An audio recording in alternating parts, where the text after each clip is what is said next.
Good afternoon, everybody. This is the regularly scheduled meeting of the Wareham School Committee. It is approximately 5 p.m. on October 26th. We are having an late afternoon meeting in anticipation of the town meeting being extended to Wednesday. It turned out to have concluded its business yesterday evening, so we are now under no time pressure. Hear that, committee? We're no time pressure. I beg to differ. It is time for public participation. We would be glad to hear from anybody who would like to speak to the committee. Seeing someone approach the mic, we are very pleased. Rocky, I know you, but why don't you introduce yourself to the people who are watching and here?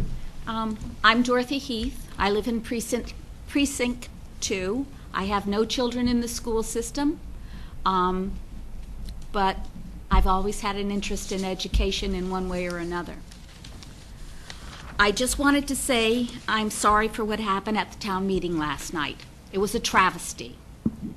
To all the parents, relatives, neighbors, and friends of children in the Wareham school system who weren't there to vote, you bear the responsibility of what occurred, as much as if not more than those who did vote.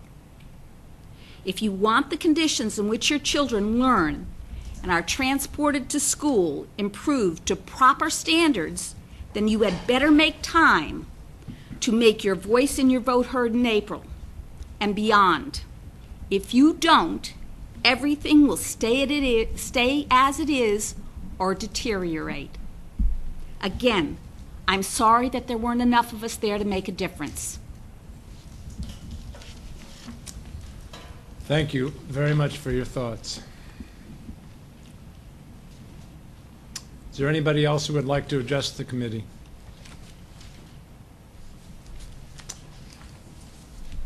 Good news, Dr. Rabinovich. Yes, thank you. I have at least two pieces of good news. The first one is that annually, after the scores for our high school students on the MCAS test, there is an award of the class of 212 who are eligible for the John and Abigail Adams Scholarship. 54 students from Wareham High School have qualified for this scholarship. That is good news, and I'm sure the high school will be getting the list of those students, as well as parents will be getting letters. So that's my first bit of good news.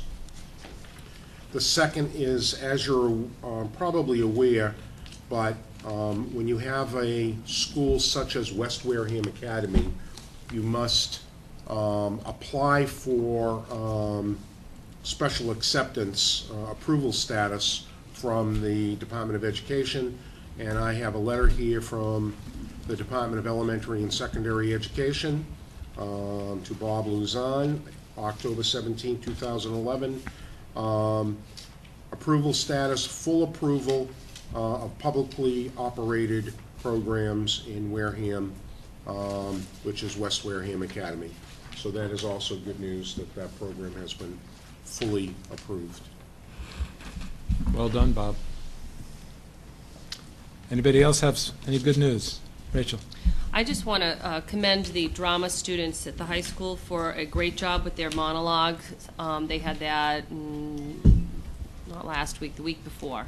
And the kids did an awesome job. It was just a fun show to see, and I know they're working on 3 plays this year, so awesome. It's going to be a busy year for them, and they did a tremendous job. So just wanted to say congratulations to all of them for a job well done. Thank you. Rhonda? As everyone knows, Halloween is coming up, so I just wanted to remind parents to be safe and to remind everyone about some events that are going around town to participate. There's a lot of great events where kids can dress up, be part of it, that are safe and wonderful events to attend. First, the YMCA is having a haunted forest tomorrow. It's from, on Friday, October 28th, from 6 p.m. to 8 p.m. You don't have to worry if you don't want to go through the scary part. There's also, for younger kids, near the skate park, they're going to be having bouncy houses and a lot of events for kids. So I encourage you to show up from 6 until 8 and be part of that great event at the Y, and definitely have the kids dress up. Tomorrow there is actually a Halloween costume exchange at the 99. If you still haven't got your costume yet, at the 99 tomorrow they're doing a costume exchange from 5 until 7 o'clock, and they're looking for gently worn Halloween costumes. Will be available in the lobby, so you can drop maybe your child's costume off from last year and pick up a new one for them this year. Do you know if they're taking donations? I'm sure they are. Okay, I could drop a few off, but I don't need any more. That was Okay. my favorite Yeah, holiday. from 5 to 7 for, yeah, Okay, okay. yep, thank you. And I think the donations go to the Boys and Girls Club of Wareham. Spooky Story Time at the Spinney Memorial Library is going to be happening on October 29th from 10:30 to 12. Children and families can stop by the Spinney Library on the 29th. The family day and onset runs from 10 until 1. Other activities in town include pumpkin painting, card reading, costume parade. Just two more things. The Village PTA is doing a pancake on Sunday, October 30th. They're doing a fundraiser.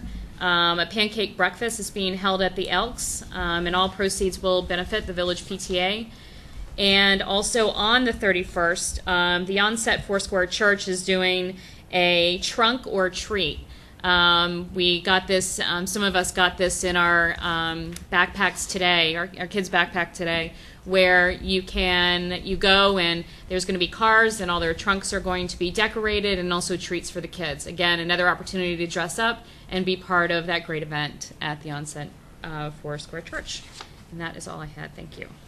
Under announcements, Yes. I believe I saw a sign today that, Ms. Panarisi, is it this weekend that the Christmas, The 19th of November. 19th of November, for the Deacon's PTA, the Christmas Bazaar, and that's on Saturday, is that correct? Yes, and our dance is, family spaghetti dinner and dance is November 10th. Thank you. And through you, Mr. Chair? Yes. I think it would, for all the schools, if we could, I mean, I kind of search on the websites and things like that to be able to get some of the events going on, but it would be great if we could actually get the information pushed here, just because these are recorded.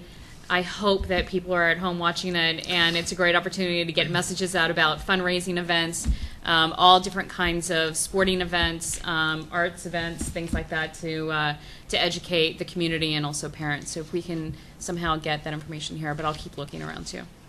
Thank you. Thank you. Minutes of the meeting of October 12th. Are there, I will take a motion and then we can discuss as necessary. So moved. Do I have a Second. second? Thank you. Are there any corrections, additions? Okay. All those in favor? Aye. Opposed, abstained, 3-0-0. School committee reports. I know the budget committee has not met yet, We set a date, though. but what is that date? Well, tentatively, we're gonna do it It's the tentative. I gotta check with Kenny. 18th, Thursday morning, the 18th, which is because Mr. Gray meets with me after we share the financial information with the school committee. So that's the 17th of November. He meets with me the next morning, and I'm inviting the budget subcommittee to meet with him. And we'll lay out the budget season calendar. So, just so everybody understands, there is a budget subcommittee that supports the superintendent in the budget process. We have invited Mr. Sam Gray, who is a member of the Finance Committee, to be the liaison from the Finance Committee, and we hope he will be able to attend not only all the meetings of the Budget Subcommittee, but obviously the subsequent larger meetings that we hold to make this process as transparent as possible. Yes. Mr. Chair, just maybe for the record, this is the Superintendent's Advisory Committee on the Budget. Did I miss? You called it a Characterize it? subcommittee, which has other open meeting law implications. I sit corrected, yes. Thank you. Okay, thank you. Rhonda? No, just to, did you say Thursday, November 18th? Yes. The 18th is a Friday, so is it Thursday, the Yeah, 17th? It's the Thursday. She thanks, whatever the- so- she caught that, I have it as the Okay. Thursday. Okay, Okay. thanks. Did you miss the NEASC visit on the agenda? Or Well, did you put it off?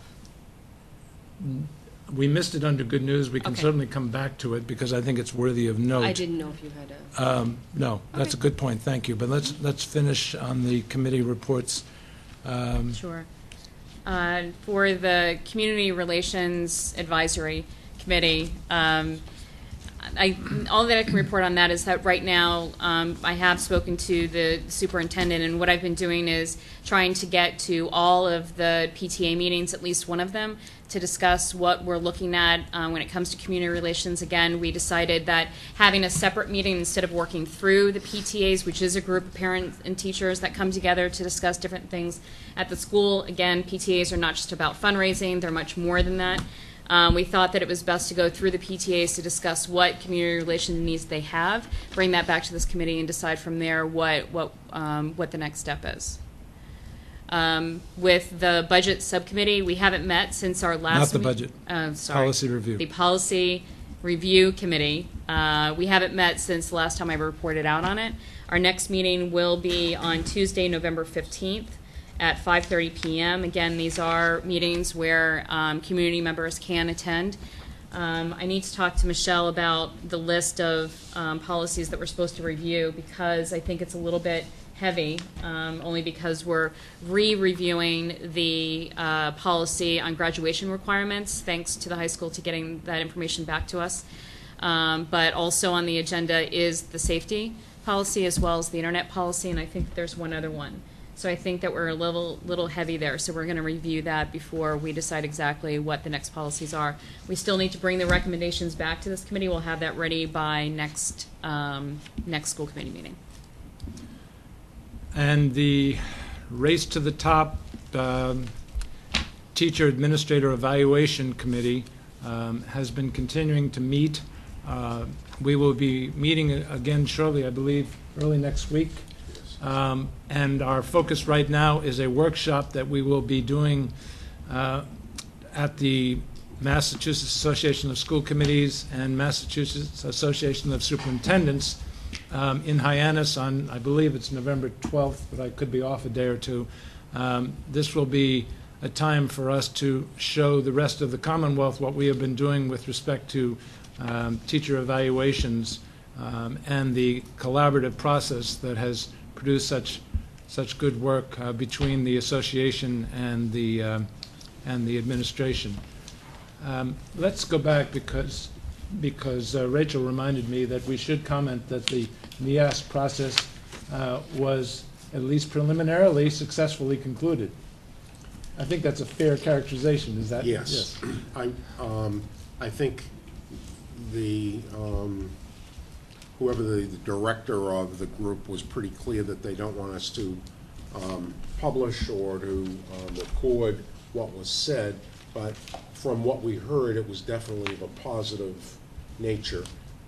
I think the high school staff and the people that participated on the steering committee, the co-chairs, and the staff in general in all their committee meetings did an excellent job. I was very proud sitting in the audience that Sunday and watching the video that was done, as well as the presentation of strengths and weaknesses that the self-study uncovered. So the process, I think, accomplished a lot, and now we need to see what this outside group of people believe. Hopefully we will be accredited with a list of suggestions for us to work on over the next few years. Yeah, I was there, and Rhonda was also there for part of this process. We were interviewed. I think you've characterized it well. It was a high-energy presentation, and I compliment Mr. Palladino and his staff, and and Ms. Fridas for all the work that they did. I would leave a lot of people out, but the bottom line is it was a team effort, as Scott said so often during this process, and it's a very good thing to go through when the people who are doing it are as constructive as they appear to be. For those people who aren't aware of it, this is basically a group of peers from all over New England who come and make suggestions for how our high school in particular can improve and get to the next level.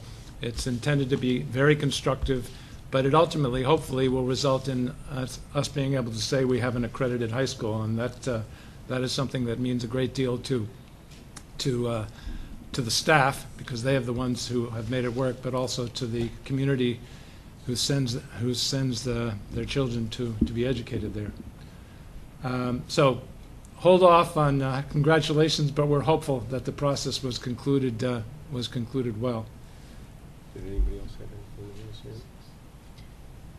And I just, just to add to the opening presentation, one of the things that we saw, I mean, we were in the audience and we felt proud, but at the very end of the presentation, after the video was done, after the student participation, which there was a lot of it, the NEAS folks actually got off their feet and gave a standing ovation to the school, which when I talked to some of them afterwards, they don't do that all the time. So, again, to the opening presentation to really kick off the whole entire day, and I think that it was a great way to show the spirit as well as just the commitment of the administration, the staff, and the students, and how much pride Wareham really did, and how much they showed in that room. So, the NEASC is one particular body that accredits our high school.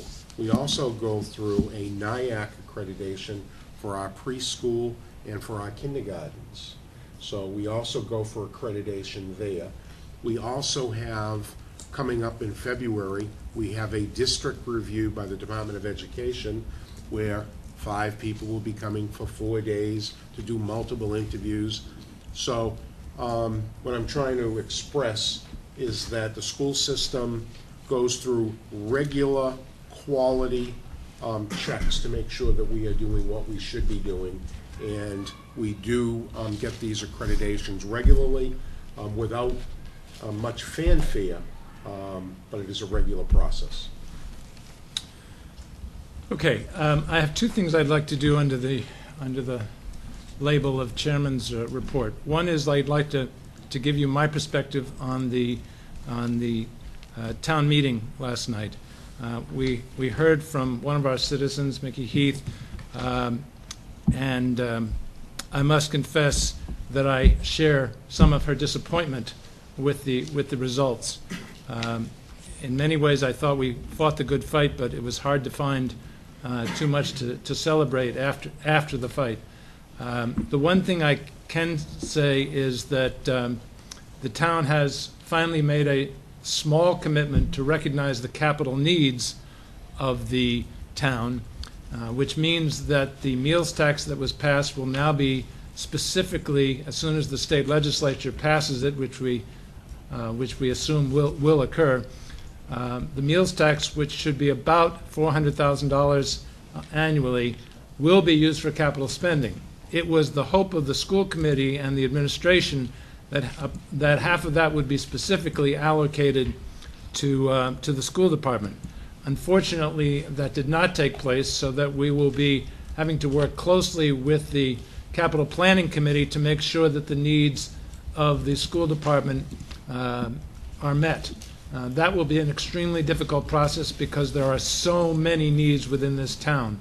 The $400,000 pales in comparison to the tens of millions of dollars that are really needed for the infrastructure and the other capital needs of this town. As an example, just to replace 5 of our buses, which is only 10% of the fleet, on an annual basis, is approximately $400,000. In essence, the entire meals tax could be literally justifiably given to the schools just to maintain a reasonably aged fleet.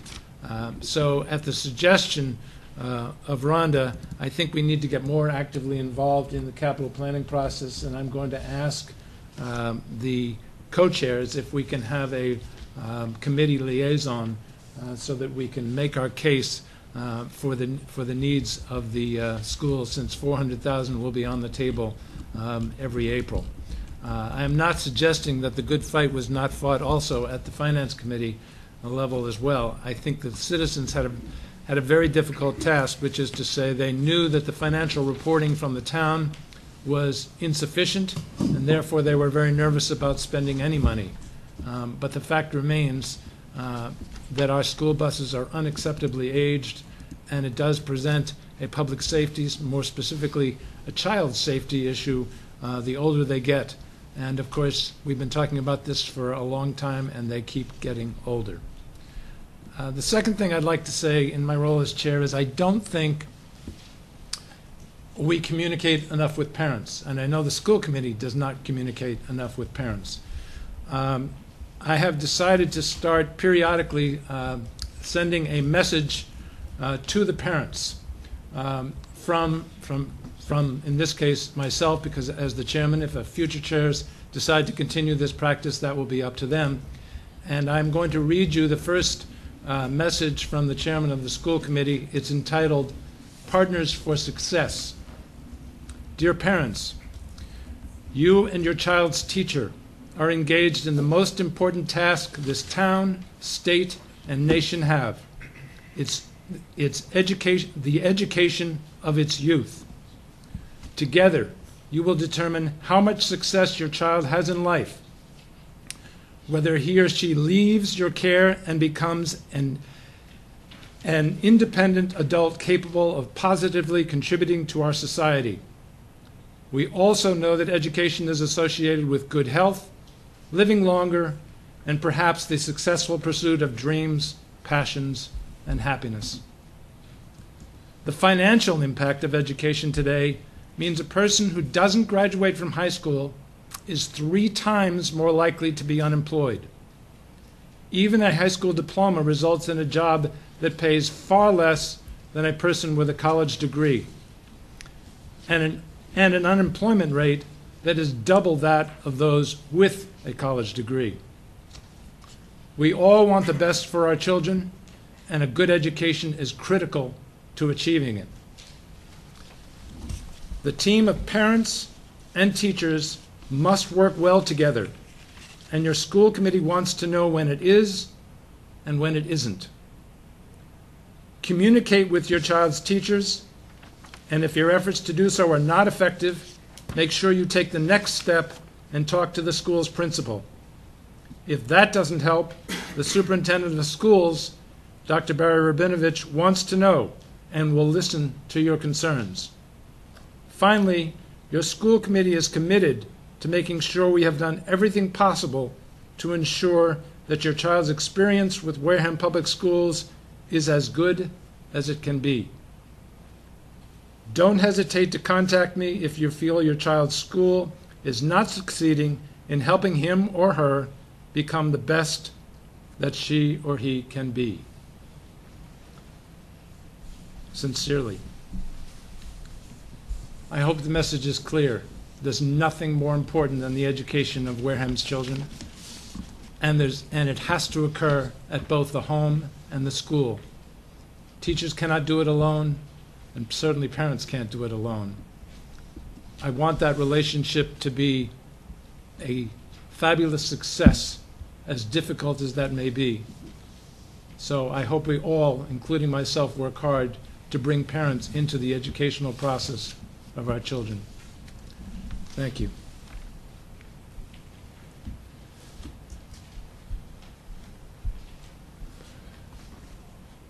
Dr. Rabinovich. Oh, one last thing. Would you see that this goes out to the parents? Yes, we'll have it on the website, and I will give it to principals to include in their next newsletter. Thank you.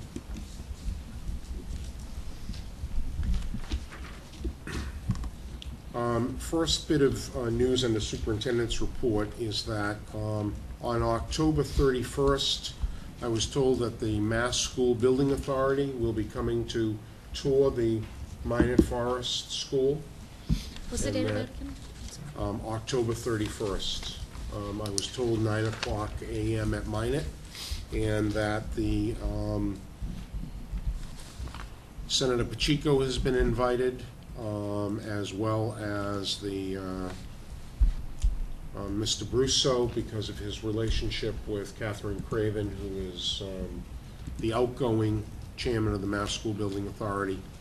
Mrs. Siemens, myself will be there. And we hope that they will see what we see and that they will hear our need and act on our project. If they do, then in April, we will be going, looking for $500,000. So I'm glad that the town has identified $400,000.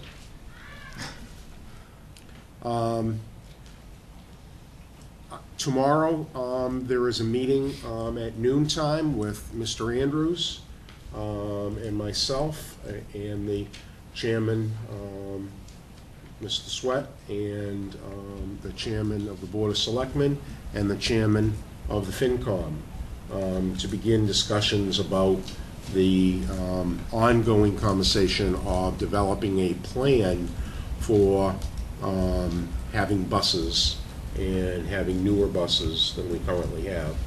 And so the whole transportation thing will be discussed beginning with that group, and we'll move forward from there. So that's tomorrow at noon.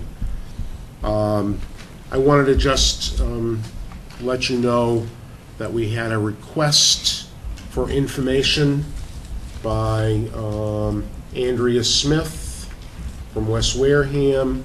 This is to request copies of all registry of motor vehicles, bus inspections for the months of August and September. We did provide that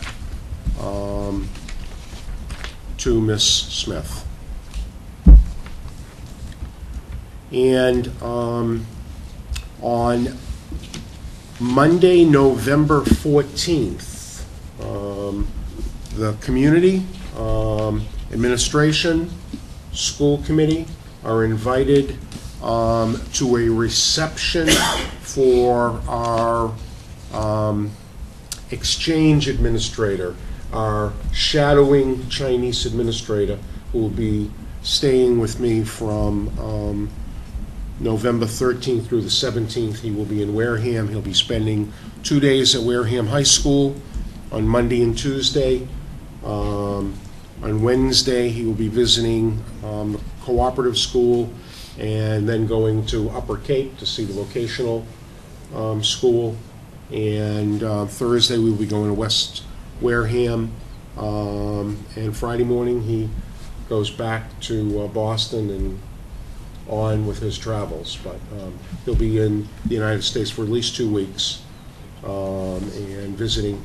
And what we hope to accomplish with the shadow program is that we can set up a Skyping experience between Wareham High School and the high school that this gentleman is the principal of in the Anwan province of China. And it's high school number 7. And I haven't seen it yet, so I can't tell you much about it. But Have you Skyped with him already? no, I haven't. No, I have to. I'm going to try to call an interpreter to make sure what his English proficiency is, because to the general public, if anybody has some Mandarin Chinese skills and would like to act as an interpreter, I am looking for an interpreter, and that would be great if somebody could give me a call. Save us a few dollars of going out and hiring somebody. But we have a global education committee and that has been working with various things with Cape Verde. This is trying to branch out from that to show our students that we have a global economy and a world out there, and that our students can compete with students across the world. And so we hope to learn about China, and the administrator coming from China is going to learn about Wareham. So Look forward to it. And that's all that I have at this time. Okay. Mrs. Panarisi? I have a couple questions. Oh, sorry. Sorry. You can You come can up set while up. she's asking me a question. Go ahead. That's Rhonda. okay. The Minot meeting at 9 a.m. on October 31st. Can school committee members attend? It's or a tour, within a small number. I think we want to make it conducive. Okay. And the reason that Senator Pacheco is there, because I've learned that some political pressure can make these things move rather than just the conditions of the building.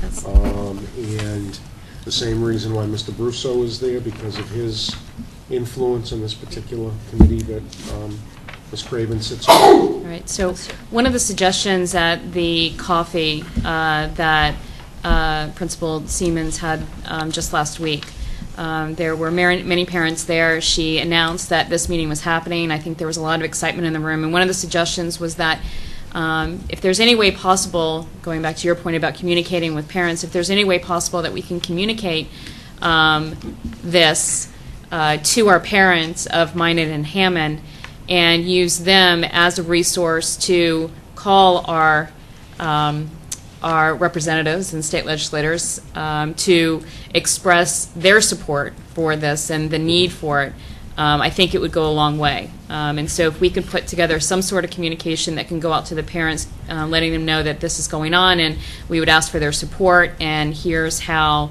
they can go about contacting Senator Pacheco or anyone else that's in a decision-making. Because that's where the contacts should be made, not to the Office of Mass School Building Authority, because that will not be helpful to our process. Maybe we could have an Occupy Senator Pacheco's office demonstration.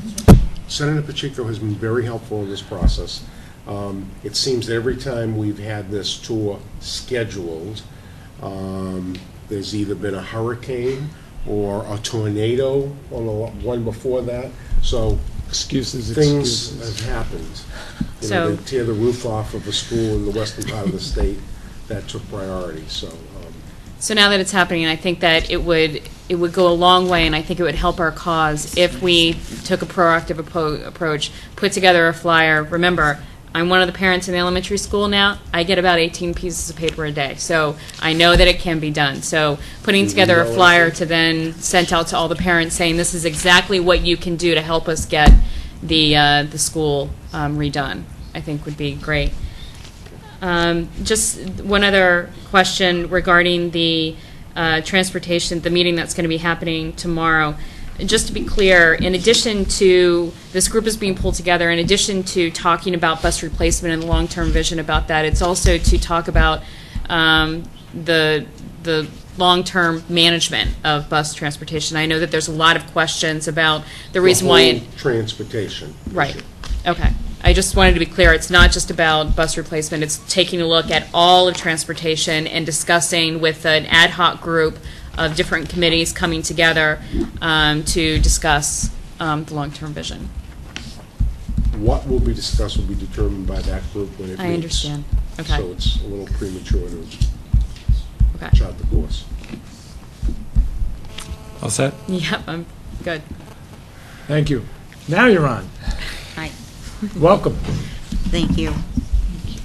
We've come, myself, Mrs. Miller, and myself, to request a new club at the Deacon's School. I'm sorry, I didn't catch your colleague's name. I'm Patty Miller, and I teach 5th grade at Great. Deacon's School. Thank you.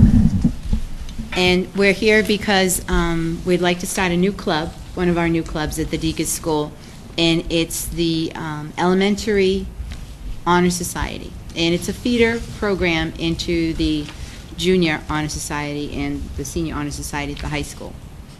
We felt that there was a core group of students that had kind of collaborated by themselves, unsolicited last year, and they had started their own group and requested to have their own informal reading group, which is a higher level, and we had been kind of looking towards that area to to fill the needs of students that not only needed tutoring, but students that wanted enrichment and wanted to go further with their education and be able to do so on the Deacon's site.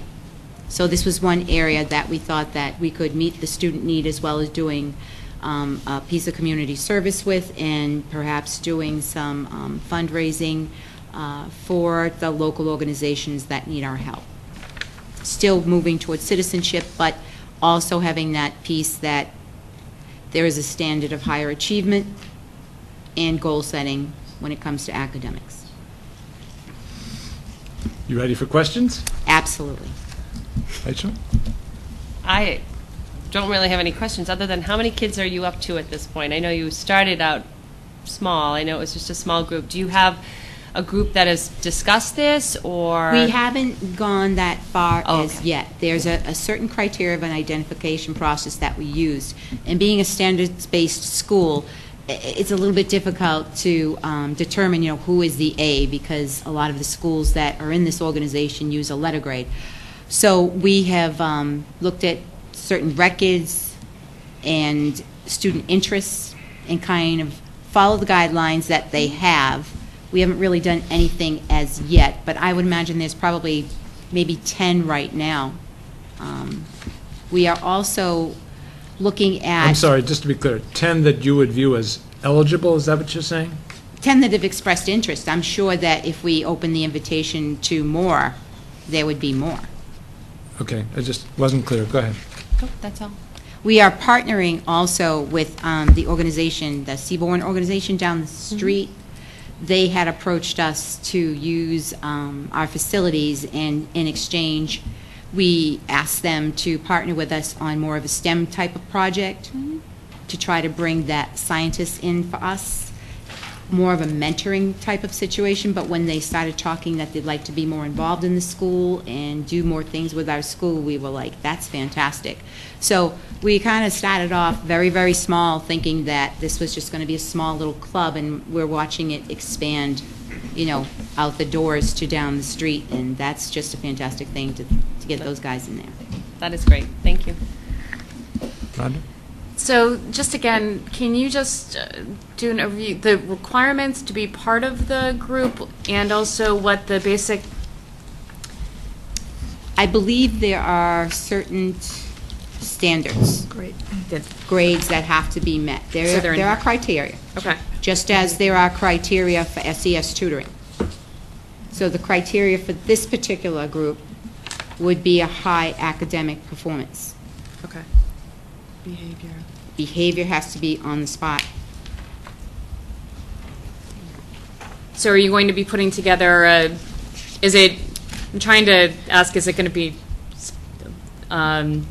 is there going to be a form, a checkoff list that these are, and communicate with the students that these are what you have to achieve to be part of it? Oh, and goodness, yes. Okay. And it's inside, there's a form There is. inside. Okay, sorry, I didn't, Yeah. most of my questions are probably answered in this document. And we just tried to put together a quick summary for you so you'd have some ideas. Not all the pages are here. There's a whole guideline to follow.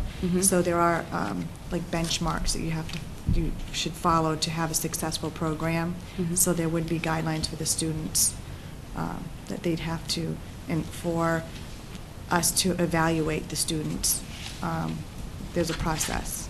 And are you looking to start this year, or is this a request for next year? No, Right away. We're anxious to get started, actually. We already have some ideas. Right. And the when the group will come together during the school day, afterwards? I mean, After school. After school? Okay. We'd like to start off at least an hour after school, 1 day a week.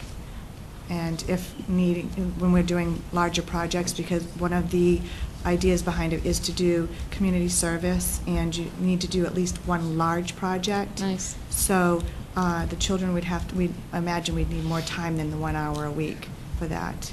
And are you looking to get transportation then, late buses? Well, we were Or with hoping this, Possibly, maybe with, we haven't gotten that far yet, but maybe the tutoring day, or we've If- been talking little things.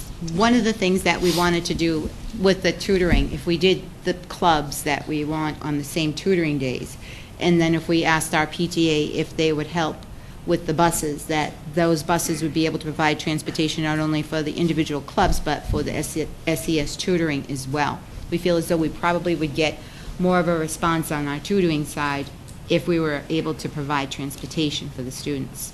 okay. Is that transportation already built in?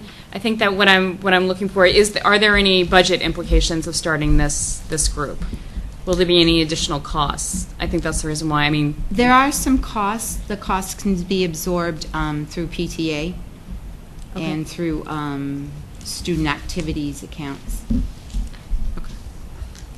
There is any pilot club that we accept, there is a fee that we pay to the advisor. It is nominal, I think it's $650, $700, something around that, as a first-year club. Then what happens is we look at it to see that it's been successful and how many hours and how many kids are involved. And then there's a negotiation that happens with the union about, because there are different level payments for club advisors depending on the amount of hours that the person spends with the group outside of school hours. And that's done after you've had a period of time to do this. Okay. So it would be, so that's the implication for the budget. What Chris has said is that if we have buses, the PTA, she's been talking to them, would probably pick up the cost of those, so that would not cost the school department any money. okay. I just want to be very, very clear that I am 100% in support of any club that recognizes that you want to start, that recognizes achievement. I think well done at the elementary level, and you guys are, I think this is wonderful that you're starting this. I do want us to make sure that we're looking at that, just because the budget cycle is coming up, so we have to Right. definitely look at that. But this is great.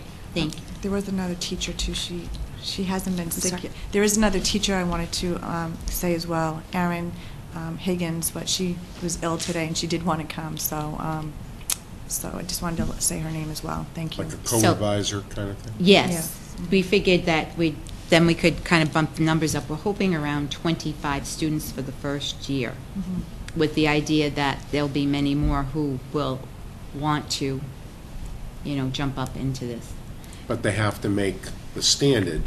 There's a standard. For instance, when we had the National Junior Honor Society here at the middle school, in 7th grade, they needed to have basically an A- average in order to qualify for the Honor Society, and then they get inducted at the end of the 7th grade so that they're in it in grade 8.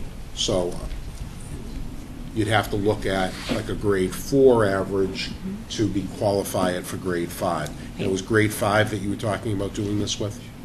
Right.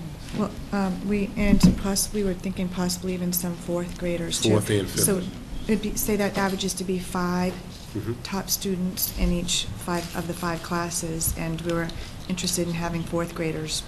We already started asking the 4th grade teachers as well. They have to come up with a charter. They have to spell out the guidelines in writing, the number of hours of community service and so forth, and all of that gets into the documents. But the reason for the pilot is to begin that work. And part of it is exploring it with the National Elementary Principals Association, because they have the guidelines already put together. Just one more question. Do you share? Will there be a fundraising component? Yes, that's one of the, that is one of the things they should Thank you for do. giving me this tonight. I will go and read Okay. it, and then I tried to get all the, the beef of the top information, like that is on the back, of Okay. fundraising And they suggest as one of their activities, peer tutoring, which I think is, research-wise, it's proven be very effective. So I think that would be a good thing for our kids. Absolutely.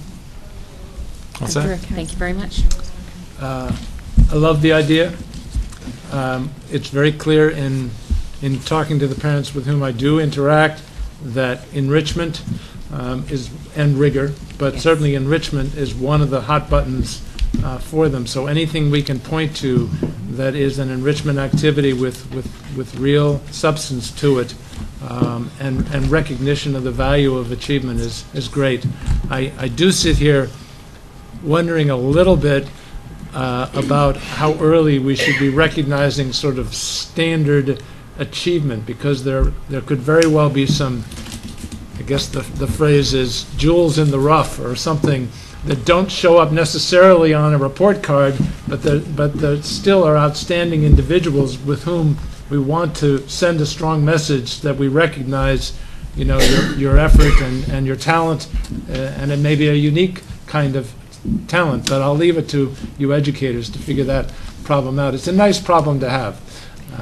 It is, and when we look at the intelligences of Howard Gardner, there are people that excel in athletics, there are people that excel in music, and there are people that excel with books.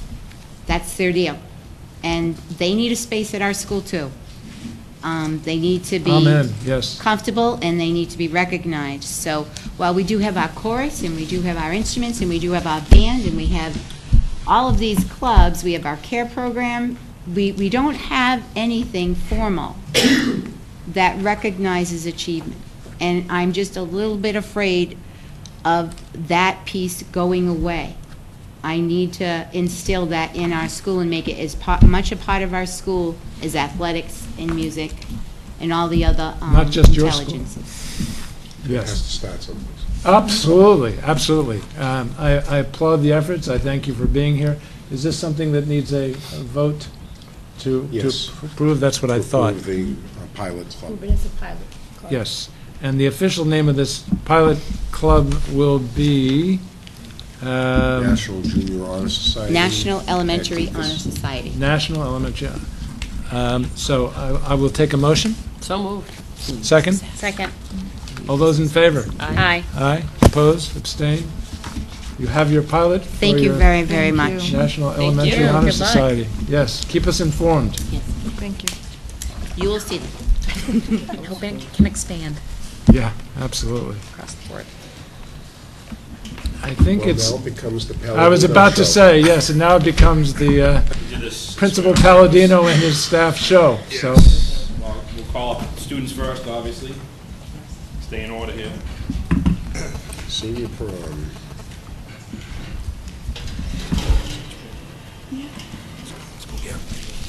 Hi, I'm Jordan Alcalasi. I'm senior class president, And I'm Marcus Montero, senior class vice president. and Welcome we're here to you about. both. Oh, thank you. And we're here about our prom proposal. We want to have our prom at LeBaron Hill Country Club on May 25th, 2012, from 6 to 11 p.m. And our proposed ticket price is $60. LeBaron Hills Country Club is in Lakeville, Mass. It's about 18 miles away. And the cost breakdown starts with a price that they give us per person, and that includes a plated dinner, a full beverage bar, a police detail, facility fees and taxes. $9 per person will be for the DJ and a photo booth we'll have, and the extra $8 is for decorations and souvenirs. And we need to put down a deposit of $1,500 to secure our date, which we have ready to go. Are there any questions? You want approval from the school committee to secure a date? Isn't that between a boy and a, I don't know. Just kidding. Okay. Questions? You did well on the price, I have to say. You've gotten a lot included on that price, so Thank I you. don't know who did your negotiations, but you did good. Is that the place on Route 79, the golf course? I don't, I'm not sure. It's I'm kind trying of to in the middle of place it. I'm nowhere. not sure which one it is. I think but- that's the golf course, yes. Is that the golf? Is that the place there? Yeah, it's a That's golf very course. nice there. I have no questions. Good negotiating. I think this is just a general question because this is now the second or third time where the proposal has been that has come in front of us. Are there any locations in Wareham? No. I just wanted to ask. There's no location in Wareham that can meet the needs of a senior class. And I think the kids did a great job finding one. Usually Definitely. We're in Randolph. We've been down in Falmouth, Hyannis. I'm really excited that it's only 18 miles away. Right, and for what- many reasons. And last year, wasn't it over the bridge and wasn't there a major windstorm or something? No, it was Oh, it nice was beautiful. out. It was It beautiful. Memorial Day weekend. It was the traffic. That's Yes, what it was. which Because actually we wasn't were, right, when we were thinking that all the kids were going over, there was a mile backup all the way up to our exit. I mean, there was a 5-mile backup all the way to our Except exit. for all the kids knew to go the back way. And to go early, That's it. probably. I have to agree. I hope the price works out for the rest of the students, but I think that being from event planning, that's a great price that you guys negotiated. So good luck. Thank you. All right, so I have to ask both of you individually, how much do you anticipate spending on this prom as a person, assuming you're both going? Limo, dress, shoes, jewelry. I want an Don't answer forget from jewelry. both. Hair. I want an answer from both the guy and the girl. Nails. Toes, shoes. $20. $20? God, no. The ticket's not even $20. You're under oath. She's not spending anything. What are her parents spending? There's the question. Okay, so, come on. How much? Well, with the dress, nails, hair, limo, ticket, probably around $500. But it's senior prom, so it's okay. It's the last hurrah. Yeah, it's the Okay. last one. And for me, $100. yeah. You have to I add was gonna say in the corsage, the flowers. Oh, yeah. Oh, I forgot the... So about 150, 200, not that much. So it's a great deal for you. Yeah. It's always a better deal for the guy. Maybe I'll get somebody to buy the ticket for me. I want to remind you, because I know the next question, we do have waivers for students that can't afford it. I have a friend that owns a tuxedo shop that we usually get about 5 or 6 tuxedos for free. And also, as I think you're aware, on our second floor, we have a small closet with the help of Women Aid.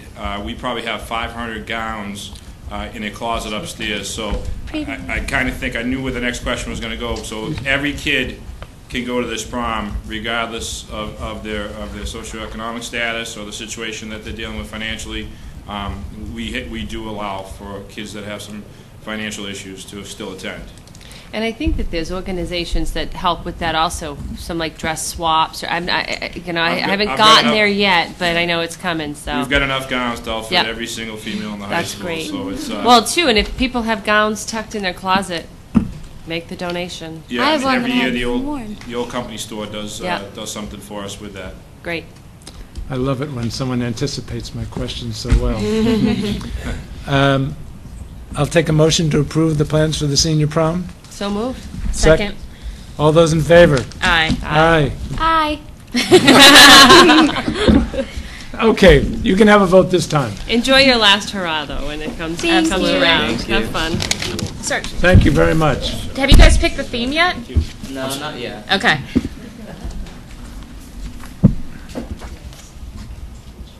Ms. Reyes, you're up next.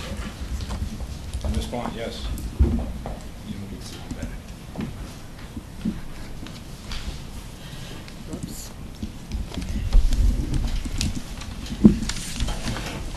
Hello. Hey, Hi. welcome. Once again, I am here to ask for your blessing, so to say, on the trip for 2013 April vacation for our high school students, and we're also inviting some of our 8th grade students as well this year. And they'll be to Spain. We're not sure exactly which trip we're going to take. EF Tours offers 11 trips to Spain, Spain and Portugal. We did narrow it down to 2 that were more affordable for the students and within the time frame, so they would not miss school days outside of the vacation time.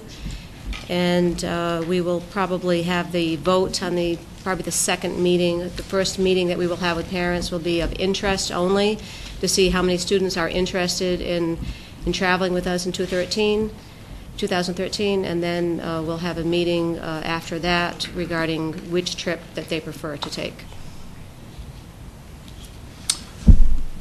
I don't need to ask Rhonda. Are you going on this one? Do you have any questions? I always like to hear from the academic standpoint, things that you're doing on this trip that then tie back into the classroom when the students return. Can you talk a little bit about any journals, any that will be happening with the kids that are going on this trip? We don't have a requirement for that. They will, if any of the EF trips have been very historically and culturally tied, Every single site that we go to, we have a tour guide that gives us a history lesson and a cultural lesson as well regarding the specific sites that we'll go to.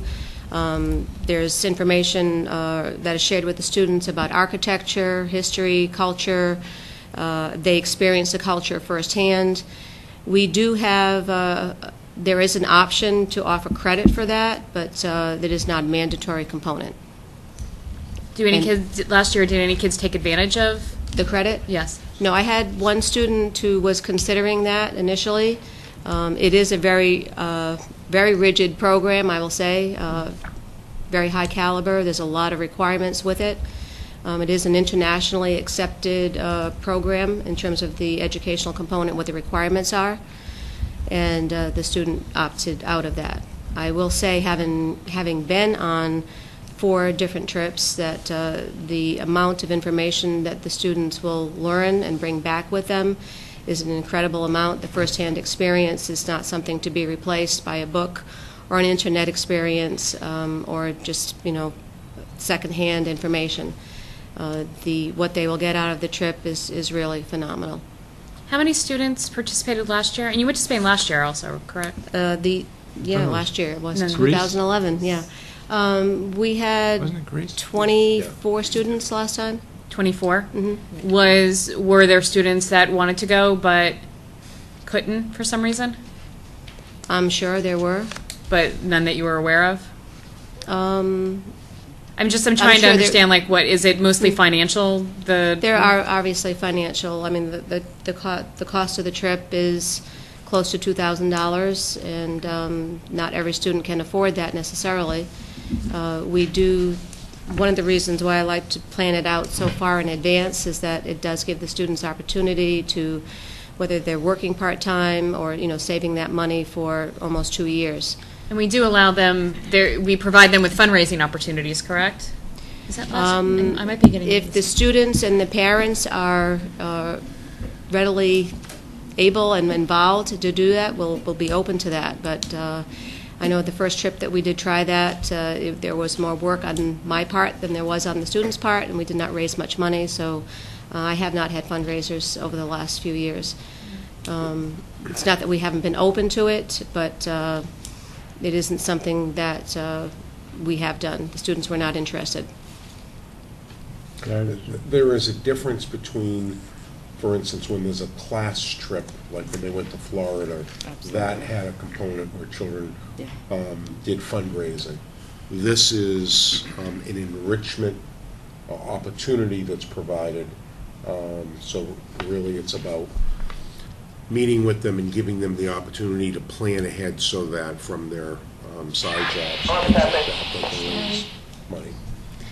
But, like you said, it's such an amazing opportunity, especially for our students here in Wareham, to be able to get this kind of opportunity. And I look at the costs, and my aunt who worked down in Nauset, she went on their class trip every single year. And so I absolutely understand the opportunity that is available here, and so any way possible that we can continue to brainstorm to get more students this opportunity. And I know you guys are doing the best that you can, but just being able to open it up to more kids that can go would be great.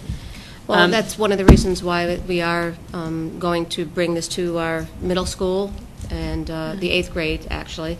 So by the time we go, those students will actually be in the high school. So we'll be opening it up to a younger group of students who will actually be high school students at the time of travel. I think that's great that you're adding that piece to it. That's all I had. Rachel? I agree that the fundraising is a touchy subject, because I get a lot of kids to my door, and the last thing I feel like doing is having to support other kids going on a trip. No offense, but it's kind of like... I agree. Yeah, you gotta, sorry, and it would not be, I look at it for my kids, and you're talking $5,000, and I'm not the kind of parent that would let them go overseas without me, so you have to add that on too, because in all honesty, I'm not a big fan of sending kids overseas. I'm not, especially in the current environment that we have in the world. it makes me nervous. I wouldn't stand in the way because I think that's people's personal decisions, and that is my personal decision. But it's tough. I think that there's going to be a lot of kids that are turned away from the cost of it, and I don't think that we're going to try to open the door. Fundraising, I don't feel, is an option in something like this. It's a little different when it's Nature's Classroom or the class trip kind of thing. But for kind of an extra, it isn't something that I think we should be reaching out into the community for, looking for extra funding and so forth. But good luck in planning that. I wouldn't want to have to be part of that one. A lot of planning. I love the fact that it's a Spanish language country, because I would love to see these trips coincide with the language skills that they're learning in our own classrooms. So it pleases me greatly that it's Spain. It would be, I suspect, thrilling for our kids to go to China, for example, someday, which means we'd have to offer Chinese.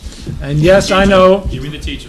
Yeah, I know. I knew you were I can anticipate too, just like you can. So if in your planning in your future trips you can think about what languages the students are studying and how the trip can support those that language education, I think that would be an added bonus. But I know there's a big plus, although I share Rachel's concerns, but life's too short to be scared all the time of what could happen, because the vast majority of the time it doesn't happen. So I wish you good luck, and I'm sure it'll be an exciting project to plan as well as to be a part of. Absolutely. We also need a vote on this one too, yes? Is this a... Michelle? Yes? She's saying yes. I'll take a motion to approve. Support it. Yes. So moved. Second. Okay, all those in favor? Aye. Opposed, abstain? Good luck. Thank you. Planning well ahead.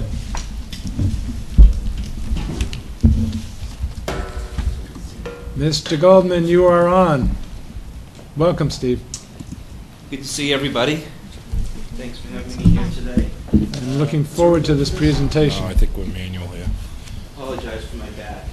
Oh, that's okay. I'll try to not be in the way of too many people here. Yes. Okay. I'm here to talk again about... Steve, you want to put the laptop right here and you can face them? Actually, that'd be good. Jammed out of it. So I should get the big bucks.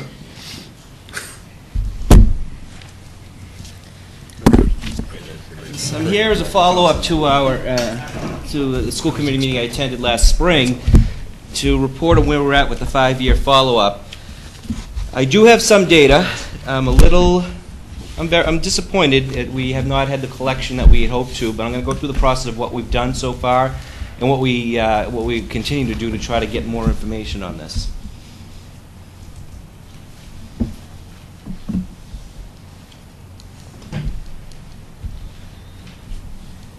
So where we started is a quick review. Mr. Palladino, Mr. Rabinovich, and I have met, and we talked about different ways of trying to go about this. And I spoke with the Alumni Association, and they admittedly said they don't have the staffing to really help us in this process. They said that they felt it was a worthy task, but they said there wasn't a lot of resources on their end. So that was ruled out. We decided not to start initially with a mailing to try to save expenses. What we did do is we created the survey, and we used through SurveyMonkey. We put it on the website. This is a little out of order. We put it on the high school website. We only got one response over a course of a few months. After further conversations, Terry DeFilippo and I talked about developing a district Facebook page, which we did, and we put it there, and we got 2 responses from that. Just so I understand, the size of the cohort is approximately Almost 200. It was about 170, I think it was. 170. Yeah. Okay. So we doubled our efforts, but still not good enough. So here's what we did. In the fall 2010, we created the survey, and then in the winter, we posted the survey on the website. In the spring, we created the district Facebook. I apologize. I don't know why this bounced all over the place. We created the district web page, Facebook page. And then in the fall, we had one of our support staff actually go down the roster and call every single student that was a member of that class. Here are our results. So we had a total of 3 online responses. Through the phone, we got 4 responses. 15 messages were left with parents, 87 no answers, 18 left voice messages, 17 wrong numbers, and 26 phone not in service. Wow. Yeah. At the time of graduation, these are the questions and these are the results.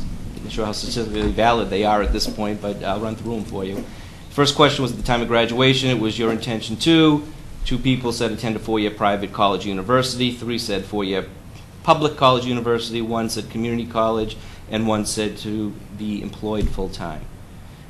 The present employment. One of the people that responded is a 911 dispatcher. 1 is an elementary school teacher. 1 is the manager of a farm and also an EMT. 1 is a gleaner at a local food pantry. And 1 was working. You want to tell us what a gleaner is? A collector of materials. In this case, it would be food and things of that sort. I had to look that up. And 1 is paraprofessional in the, I believe it's the Wareham Public Schools. And there was no response to that one. Number 3, education after high school. 1 person went to Bay State College for 2 years and did not graduate. 1 went to Marquette for 4 years, got a bachelor's degree, and then 1 went to the University of Massachusetts for 2 years and did not graduate. 1 went to Ohio University for 4 years, majored in biology, and then went to Bridgewater State and got the EMT certificate. And then 1 person went to Westfield State and graduated with an elementary education degree. Are you still attending school? 0 said yes, 6 said no, and the reasons why: 1 for academic reasons, 1 for financial issues, 3 graduated, and 1 checked off other, but there was no response next to that. Do you have plans to further your education? 7 of them said yes. If yes, please explain. And they said 1 was looking at criminal justice, 1 was looking at being a paramedic, 1 an occupational therapist, and 1 a teacher. If you compared your Wareham High School academic preparation with graduates of other high schools, how would you rate yourself? I felt better prepared than others, 0 to that one. I felt somewhat better prepared than others, 1 person checked that one off. I felt equally prepared, 2 people agreed to that one. I feel that my training was slightly inferior, 3 people, and I felt no one responded to. I felt poorly prepared. Do you have any suggestions on how Wareham High School could be improved? And the comments were more focus on plans after high school, help students decide what career paths to take, less tests, more hands-on work, offer more advanced classes before senior year. Is there something you could have done to make your high school experience more successful? Should have applied for scholarships, more involvement in clubs, not just athletics, could have been more active in school activities, and studied harder. So, next steps that I'm looking at is setting up an account on the class of 2006's classmates.com site, asking them if they would kindly go to our website and fill out the survey and send it to us. I'm going to ask the same support person who made the phone calls if she could actually go onto Facebook and send a direct invitation, type in a search with the person's name, and send a direct invitation to them to fill out the survey for us. Collect college data from the National Student Clearinghouse. That is all the colleges need to report every year who's attending their schools. The only information we would get from this would be if they attended a college in the last several years or if they are currently attending a college. It wouldn't give us any other data other than whether or not they were in a college or currently in a college. And we would be doing this through our college access grant. We have, in guidance, we have a woman that comes in twice a week through this grant. She's got a staff that she's training that's going to be coming in, so there might be 2 or 3 others at a time. and they have volunteered to take this task on for us to start searching that option.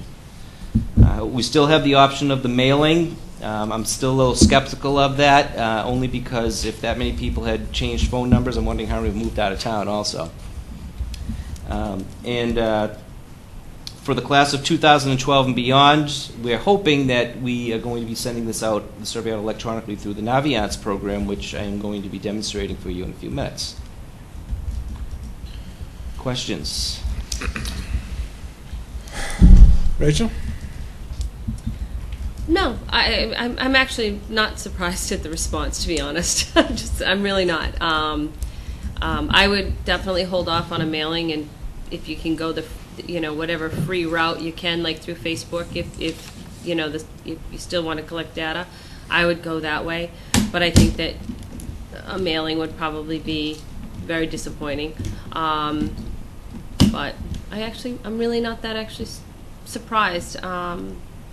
Even as being on Facebook myself, I know that there's all kinds of invitations to do this, that, and the other thing, and I usually just ignore everything. So there's only so much you can do. But I don't know what how much of a push we are to get this data. I know the person that has worked on it, and I know she was a little frustrated in it too. But it is what it is.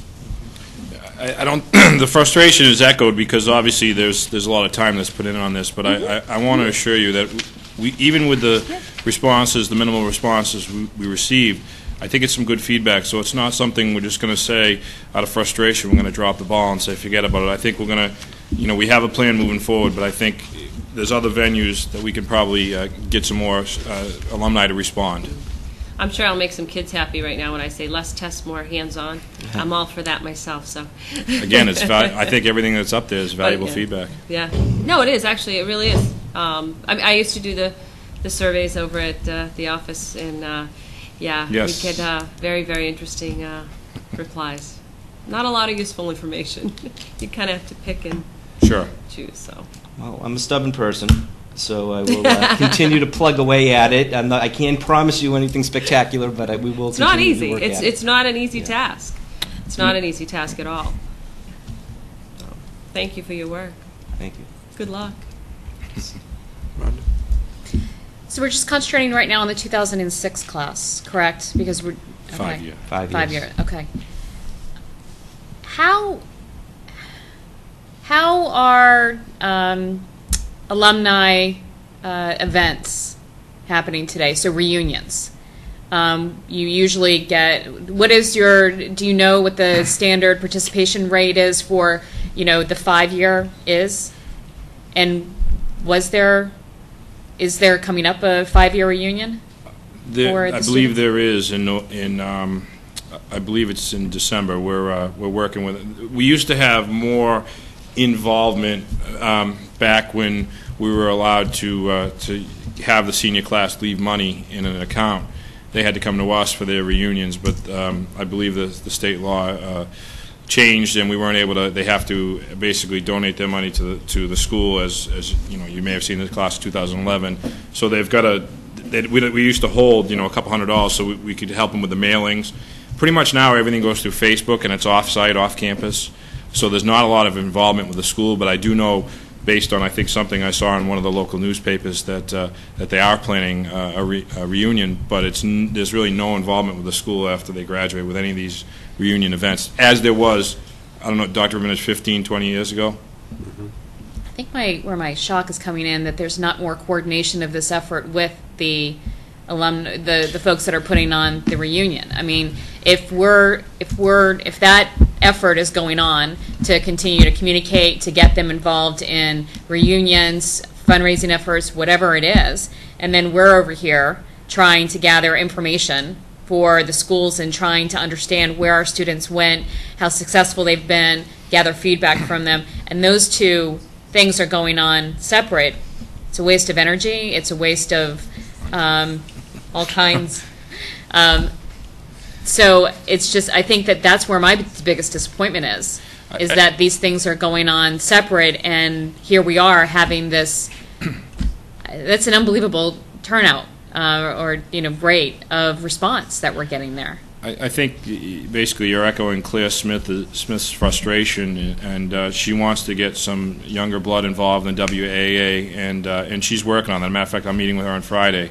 So I know that's kind of her charge as well. She'd like to see some young blood involved in the WAA. Right now, I think the average graduation year of a member of the WAA is in the 1960s and 70s. So I know she's looking to get involved. Association, not the athletic. Right. So the only other, so there's two things. I understand, so there's, how are we going to get this class of 2006 to respond the way that we need to them, and also 2007, 2008, if we keep going 5 years back. So there has to be a lot of work going on there, and any help that I can provide to maybe create more of a bridge between, you know, that association. I mean, there has to be a coordinated effort, especially when it has to do with reunions. But for going forward, have you thought about getting some sort of group formed within the school through existing clubs or whatever it is, so then they are helping create the way that students stay connected with their school?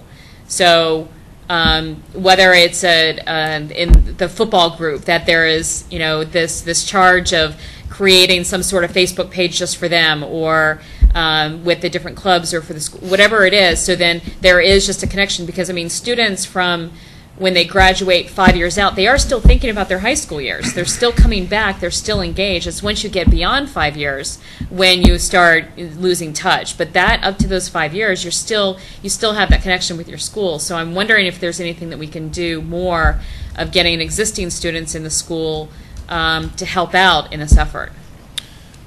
I mean, we're all ears, because there's a lot of man and women hours that were spent on this, so we're all ears at ways to make this more efficient, and obviously to get a better response, which is the ultimate goal.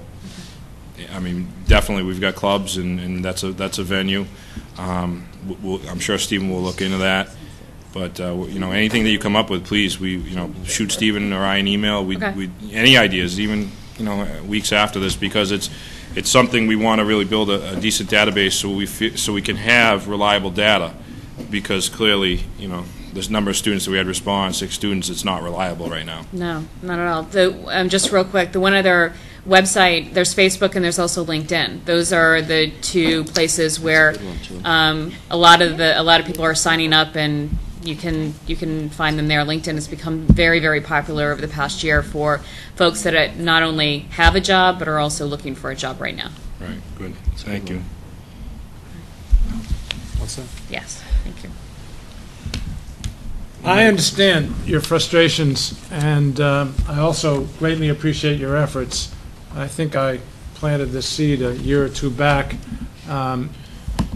As frustrating as it is, and as much as the effort may at times seem fruitless, I don't think we have, frankly, any choice but to continue to pursue it. I'm sure that you will get better at figuring out ways to complete the task, as it's clear you already have. I share this skepticism about the mailing. Mailing is certainly not the way most young people communicate these days, and so I think it would probably be money pretty much wasted.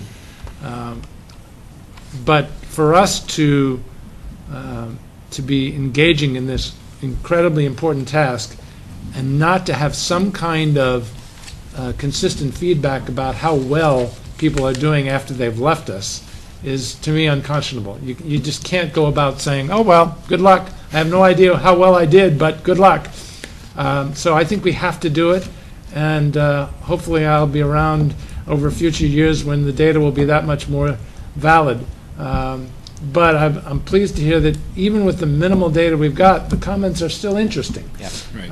And I think they'll get that much more interesting the more you get. So I applaud the effort. I thank you for the effort. And if I think of anything brilliant to add, which I'm not sure I will be sure to pass it on to you.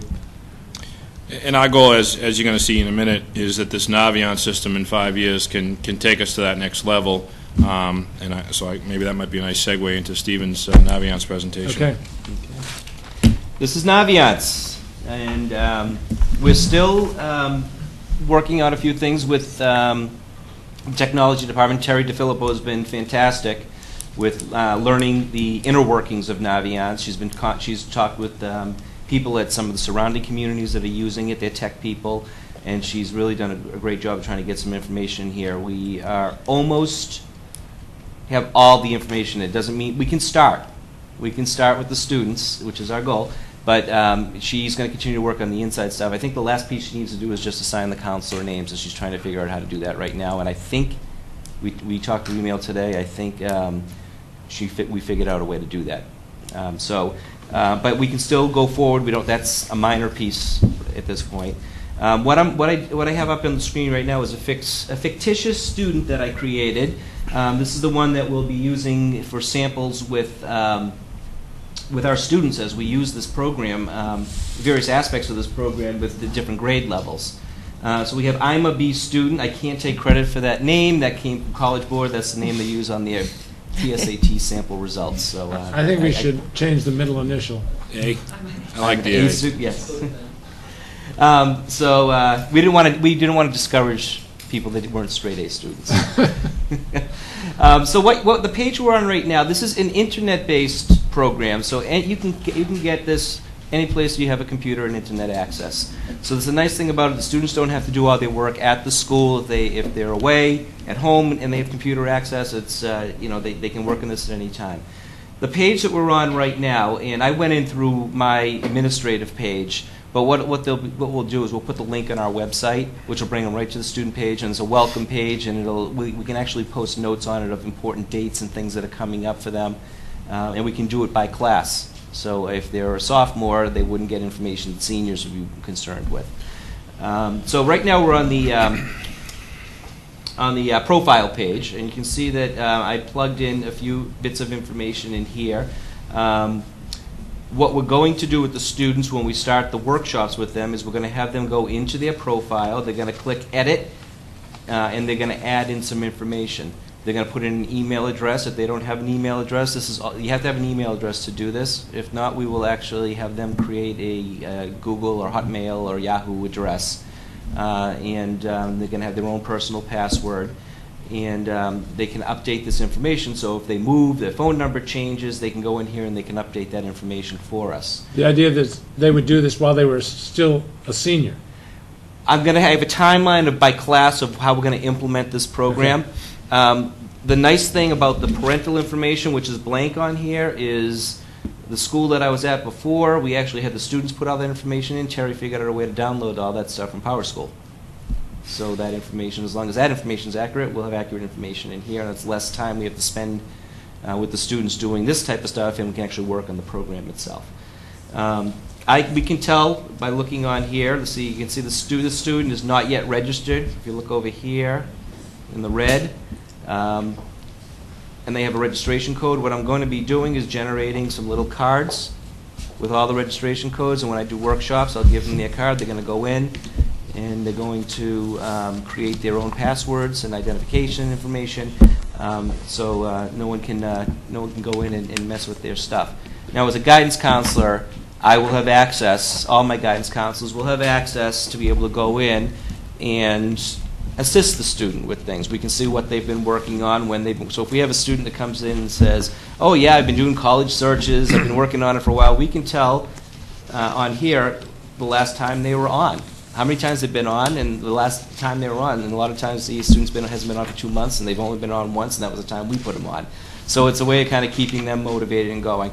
What I'll do is if I hear of a school or a program or something that I think has something that the student has mentioned they're interested in, I'll add that to their potential college list. And it'll say added by counselor, so they know how it got in there, and then we can talk. They can start investigating schools like that. So this is just the basic info page right here.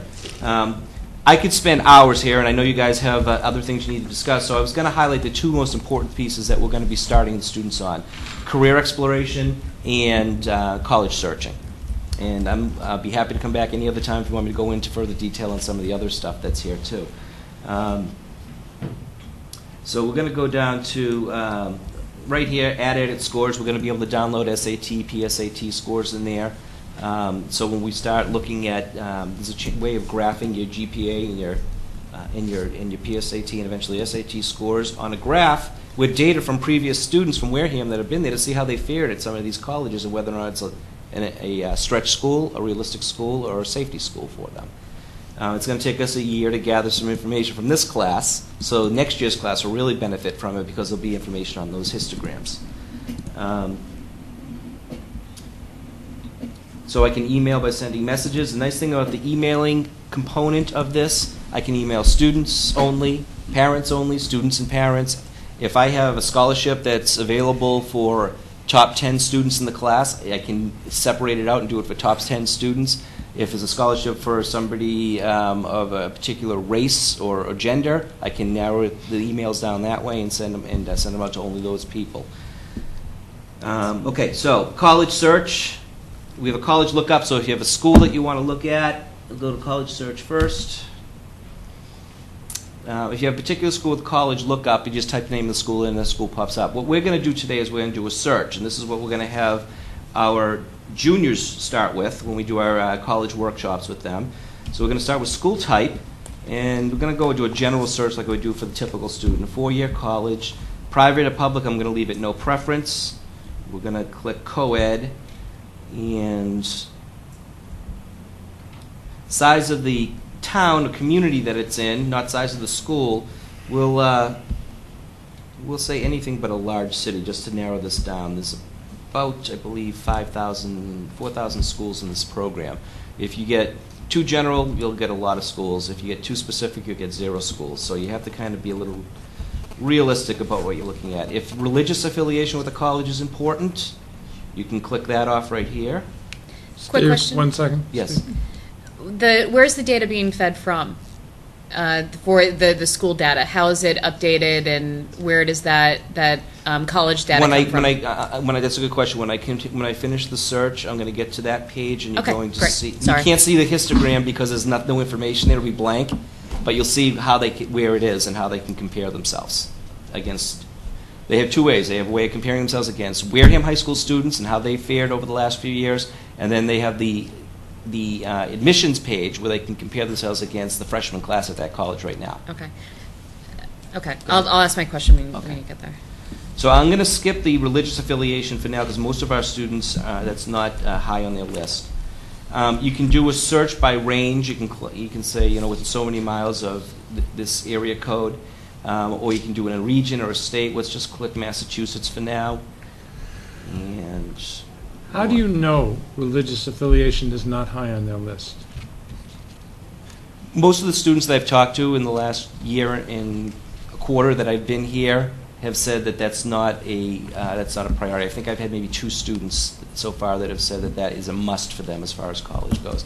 And when I talk with them about it, I tell them that's their choice. Of course, it's their choice. Enrollment size. We're going to go with the average size colleges to start.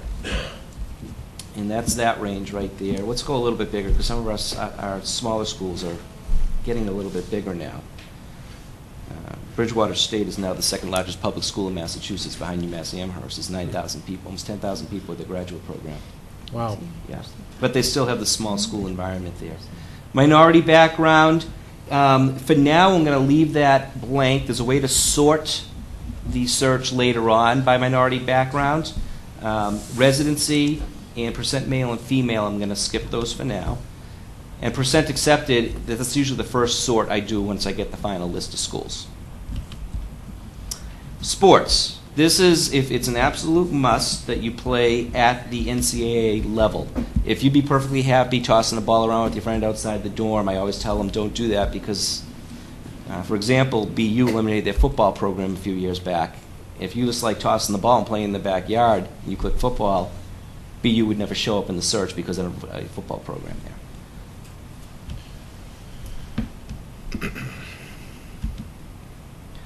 And then the major. So we'll type in something general.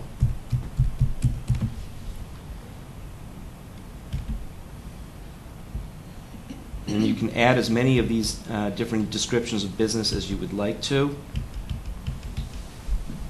I'm just going to go with general business right now.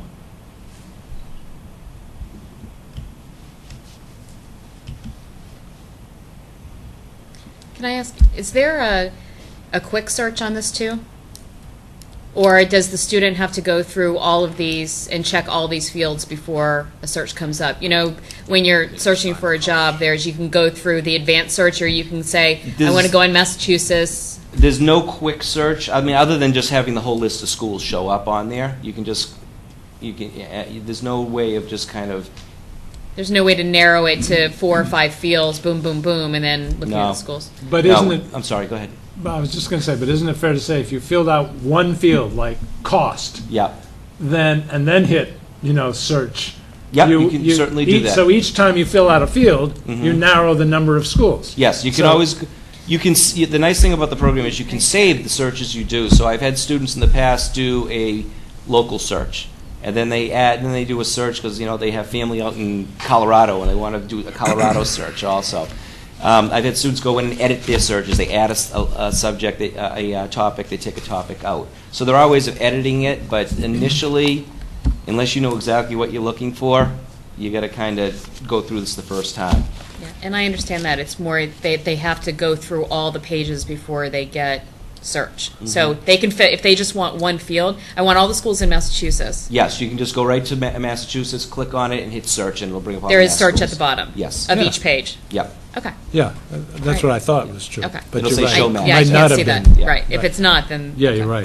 The tuition, so the in-state tuition, out-of-state tuition, I always advise the students to leave the financial piece alone until after they go through the financial aid process. Finances are certainly a very important aspect to this, and probably going to be one of the final decision makers in the end. Whether it's here in Wareham or any other school that I've been at, I always see students either rule college out or rule an expensive school out because they just think that I can never afford to go there. And we have students here that can get all kinds of financial aid, merit aid for the performance in the classroom here. And I really would hate for them not to get into a school and possibly get enough guaranteed money that would cost so they can go to a BC for what it would cost to go to a Bridgewater State. Was there a question?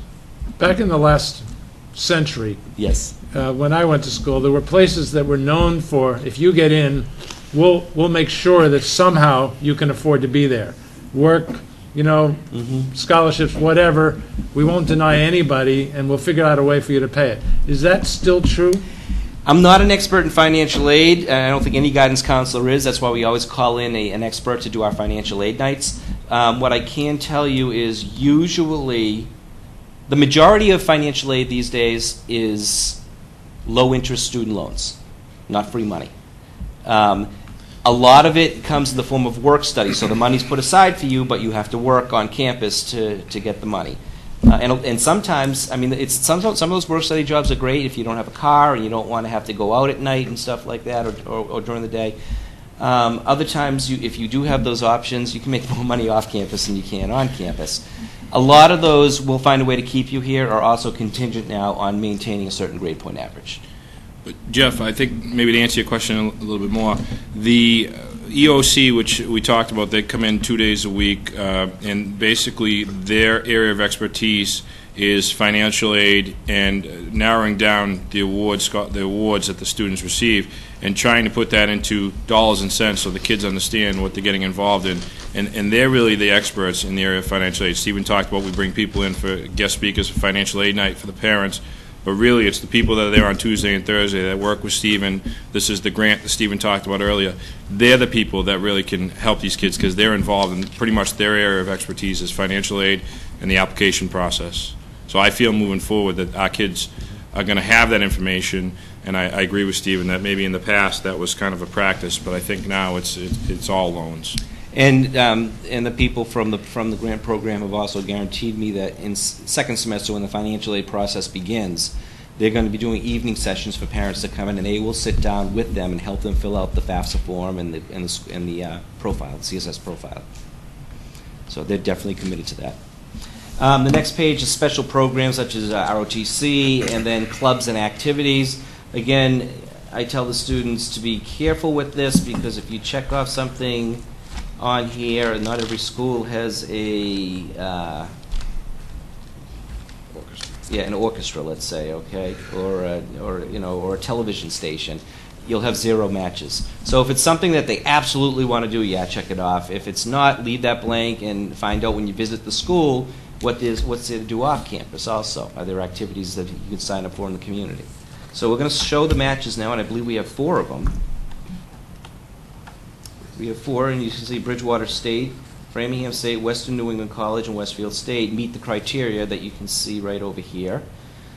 And now we go to % accepted, and it's going to put it in order. You can see the state colleges are similar. Westfield being the easiest to get into, and then Western New England is. I'm sorry, Westfield being Western New England being the easiest to get into, and the state college is fairly consistent. And this is what usually will happen. And I was a little specific on this search, but if I put in more.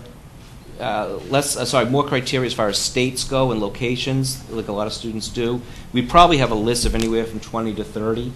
And then what we can do with this % accepted is I can take a highlighter and I can mark the areas that I feel are very, very realistic. And those are the ones that they have an excellent chance of getting into. Anything above would be more of a stretch. Anything below would be a safety school. And that's how they begin their college search. And then what the process is, if you click pick, over here in the left-hand column, it'll add it to their specific college list, and then they can start evaluating the school, and they can take it off their list or keep it on the list, and they can rank them, first choice, second choice, not interested, things of that sort. But we're going to go on to, we'll go to Bridgewater, since they're our neighbors, and we'll take a look at what we have here and how they access the information here. So the first page is general contact information, and then it tells you what the application deadlines are. You can see regular decision is February 15th. And then down below tells you a little bit about the school. It's a public school, 9,000 undergraduates, small town, and then it gives you the testing codes. Oops. The admissions button is usually where I go next. And this is the information usually from their most recent freshman class. So if you look under testing over here, you can see that the SAT ones, which is the reasoning test, are required, or they can take the ACTs if they choose to take the ACTs. The essay is required. Recommendations are recommended. Sometimes they have a little bit more in their subject tests. Sometimes they're in there. So you can tell exactly what testing you need to go through.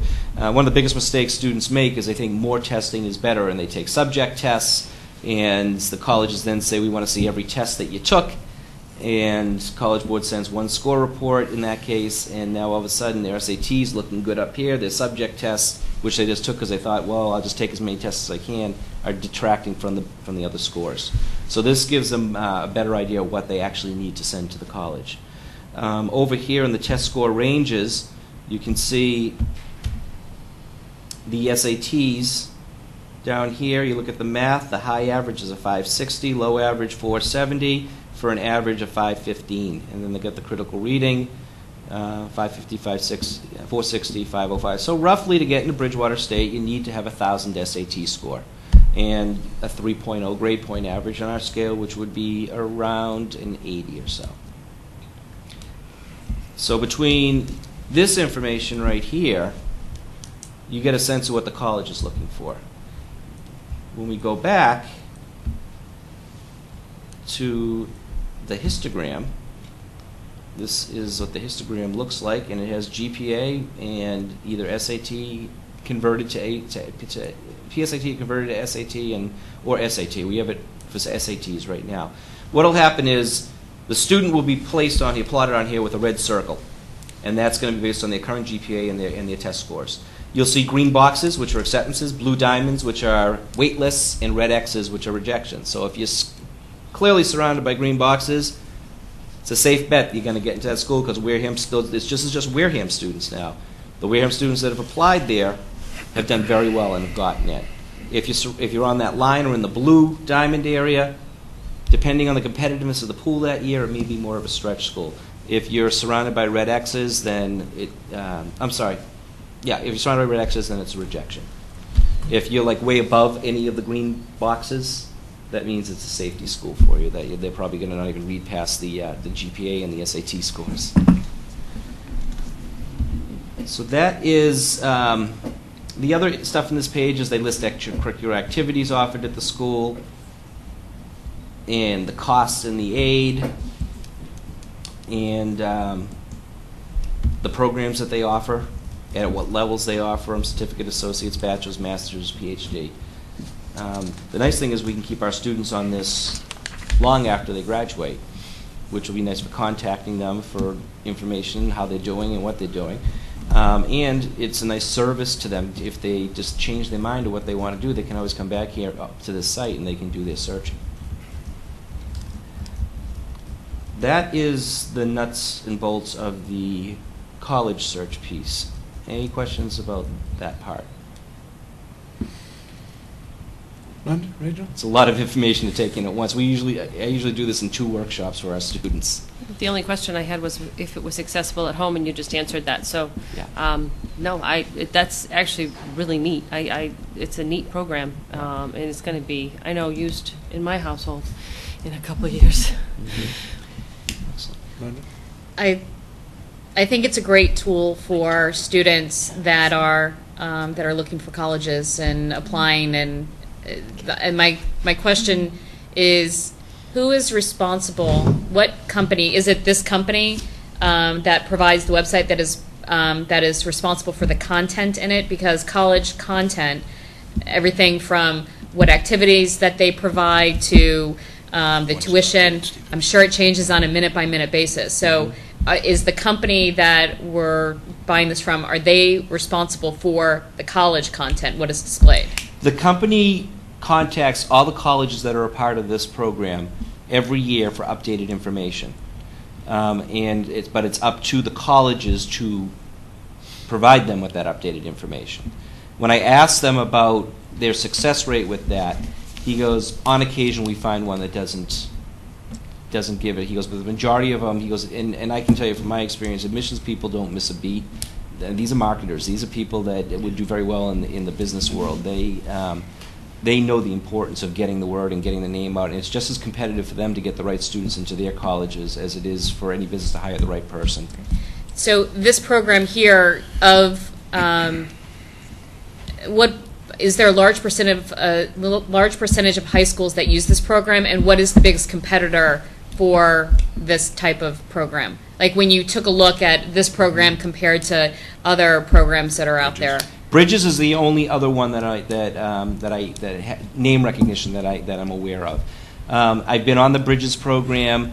It has similar things, but where Bridges falls very short of going into depth with things. And it's not as user-friendly, and it's also not as pretty as this is.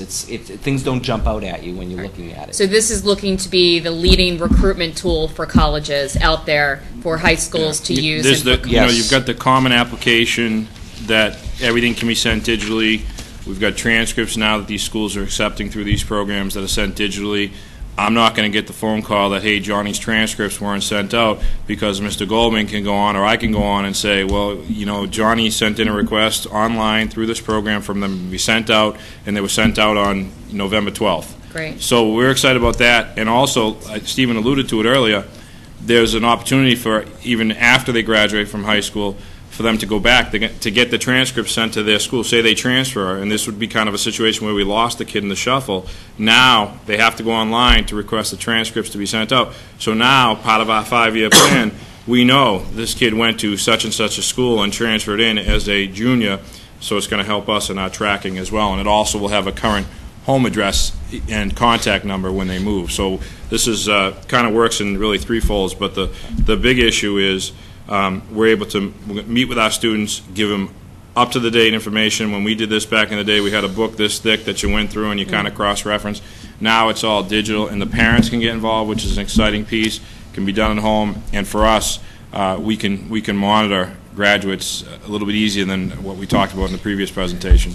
It was a while ago. It was 3 years ago when I went through the college application process. So this is connected as much as possible to the college application process, because you have to go Yes. on to each individual website and fill out theirs, and so they can, whatever information is in here, they can just shoot it right off to most of the colleges if they have Letters an of online program. recommendation would be downloaded digitally. We would have, obviously, because of the tie-in with Power School, we'd have the transcripts. And I'm excited because I don't need to mail these out now. I mean, we mail out hundreds of transcripts every spring, and you all know the cost of mailing. So Right. This is, I mean, we are paying more for the program, but we're getting way much more. It's not good English, I apologize for that, but we're getting much more in return for it. This is going to allow us to go virtually paperless with teacher recommendations, counselor recommendations, transcripts. We will be able to post all of our forms electronically on this, so if they need to fill out an activity sheet, they just go right to my documents, they fill it out. They'll be able to save all of their correspondence with colleges there. They'll be able to save their letters, their essays right there. So anything college can be saved right there in that one thing. They just need to go to succeednaviance.com, and anything college related is right there for them. You're seeing a big smile on my face because, Yeah. again, you're talking paperless, and that makes me very, very happy. Yes, and I will tell you, it's going to take a little bit of time before we go completely paperless. Right now, I'm familiar with it because I've used it for the last several years. My staff is going to be going through training next month, and it's not hard to learn at all. But they're giving us a free training opportunity, so we're going to take advantage of it. Okay. We're going to be doing some. I don't want to jump ahead of myself, but I will just tell you what else it has on here. Scott mentioned a lot of them already. It's going to be it's going to allow us to generate all kinds of reports, because now we're going to be able to log who applied to what school, what their grade point average were, what their SATs were, did they get accepted, wait list, rejected, was it an early application acceptance or rejection. So now our students are going to have all kinds of information that we can put on file in our Career Center so they can see how our students over the last few years have done at some of these colleges. And it's going to be nice for generating reports and keeping our school profile up to date. So there's a lot of things we can do. It's going to be great for the 5-year follow-up, because what my intention is to send some emails out. I'm not waiting 5 years to find out that these kids have changed their addresses. I'm going to send email reminders out. If you ever change your information, please update your Naviance account so we can contact you. And the email communication, I know we still have an issue with not everybody in town having internet access, but hopefully that will slowly change. But for the ones that do, again, I have already started a monthly guidance newsletter that I am going to send out electronically, in addition to sending out through our advisory teachers to read to their students. So the communication aspect of it is really fantastic too. There's an opportunity to post our scholarships there. One thing I didn't mention before is the parents will have their own access, their own password, and they can access their child's account, and they can do searches themselves also. Does it have a financial aid calculator on it? I'm going to have to go back and check. I have not been using Naviance. I didn't use it last year because we didn't have it, and I know they've added all kinds of features. There was a financial aid section on it, as is a link to the Occupational Outlook handbook from the U.S. Department of Labor, which is part of the career search that I want to show you if we have time today. I just think that that's going to be a huge plus for parents using this, and a big draw for them to use this if there is a financial aid calculator component to it, because most of the college application process, when you go on there and you're filling out the application, they have a whole entire financial aid packet. I know it's specific to each school, but it's one of the decision-making factors when you're looking at each one of the colleges. I just heard this morning from one of our substitute teachers that he read in USA Today that the colleges are all going to be required to put that financial aid calculator on their websites. Now, I haven't checked it out yet. I just found it out this morning. And as you can see right here, under where it says Bridgewater State, there's always a direct link right to the college, too, to get more information that maybe they're not finding here. Great. Any other questions about the search piece? And just I want to remind, obviously, people watching that, we understand that not everyone has access to the Internet. Stephen has created an area in his suite, if you will, where there are 3 computers. The guidance counselor, Stephen's here very late. Most of the guidance counselors are there very late. and that can be accessed during school hours and after school hours as well. So we're excited about the fact that he has those 3 computers there, and obviously they have internet, and the students can access that any time after school. Tell me the financial aspect of this service that we're using, providing, etc. How does Naviance make money? The initial cost, which included the trainings and the initial setup of everything, was, I can't remember, it was somewhere between $3,200 and $3,500. I think it was 32. Okay. And then for each year after, the cost, I believe, is about $2,400 and somewhere in that range. And $2,400 a year gets you unlimited access to everything for not only your staff, but students and parents. Yes. I don't know if the colleges are contributing from their end or not. They might have a fee to be a I'm part sure of that, it. yeah, I believe they have a fee for the colleges to be a member Right. as well. That's certainly reasonable. Do we have time for a career search, or do you need to move on? Just quickly, though. Okay. Excuse me? That's We have a couple more questions. No, I'm finish sorry, I the thought you- presentation. No, I mean, you might Related answer to some of my college? questions. Yeah, but go ahead and I'll ask them at the Sure? end if there's time. Okay. Yeah. I'm sorry, I thought you were finished.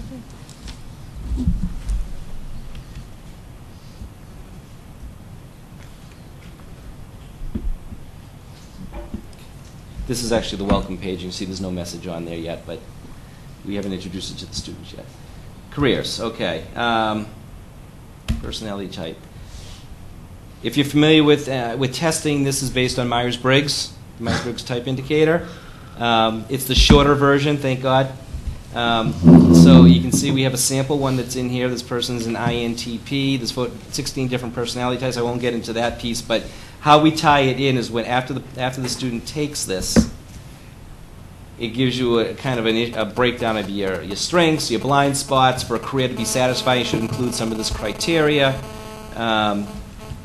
It takes about 20 to 30 minutes to fill out this survey, depending on how fast they go.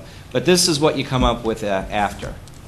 You can see on this one, this person may be very interested in communications and media, and then it goes on, very interested for education and training, sports and entertainment, government and law, pretty interested, manufacturing, military, somewhat interested in the arts, and then it goes down to not very interested, which, as you can see there. So what the students can do with this, and this is the piece that's tied to the Occupational Outlook Handbook.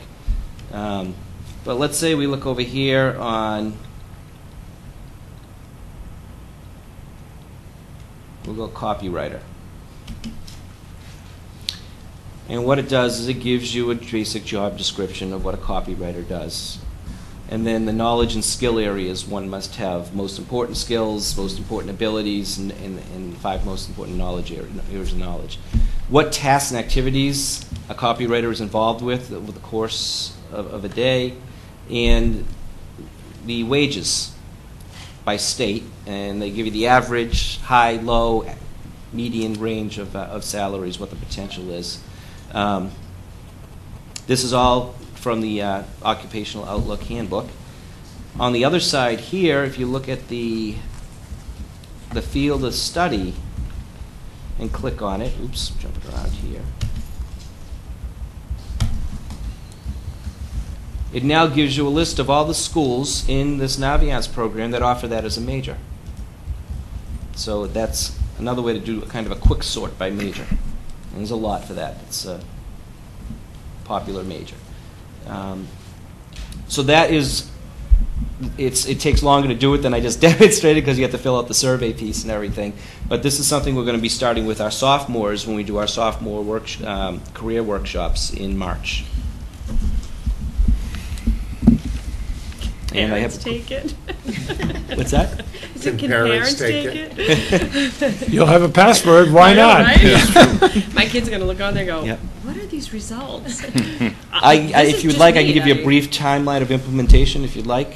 Please. Okay. Yes. Well, as I said, we've been working to set everything up and get all the information that we need. November is staff training. December and January is going to be the program development. We already have some very good workshops we do with our freshmen, sophomore, juniors, and seniors. It's a question of tweaking and, in some cases with the juniors, adding an additional workshop, because I don't want to overload them with too much information and overwhelm them in the process either.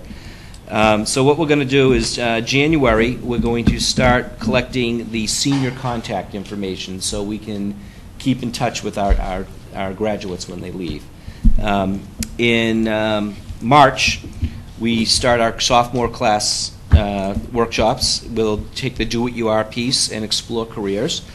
Later in March, we're going to be doing our junior workshops. And that's the introduction to the college planning process. We're transitioning from the career planning to the college planning, and we'll introduce how to do the actual college search and the criteria, things you should be looking for. And then in April, we're going to start the resume program on here with our freshmen.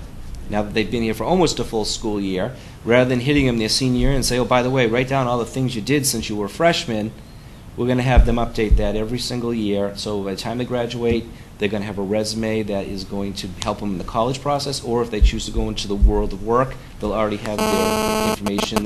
They may tweak it, but it's all there. We may want to include that in our portfolios, our student portfolios also. Any final questions?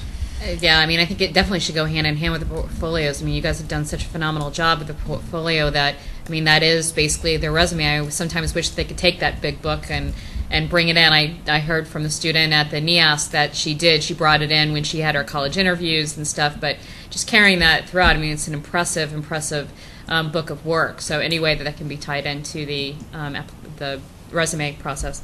Are you planning on also having a parent introduction to this program, several college-type promotional events throughout the year? Kind of, I can Yes. hear from the student standpoint, but also even getting parents involved in freshman year, thinking about college, getting involved in this program, so not waiting until the process begins and I'll stop. You know, That was kind of the second step to it. We wanted to get the students involved, but you're right. It's very important to get the parents involved in the process also, and that's something that logistically we're going to have to really kind of figure out how we're going to do.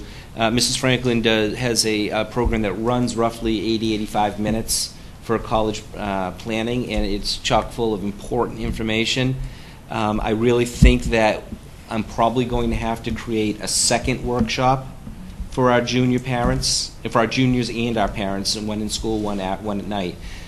So we don't overwhelm them with information, and we can actually demonstrate the program like I did with you tonight.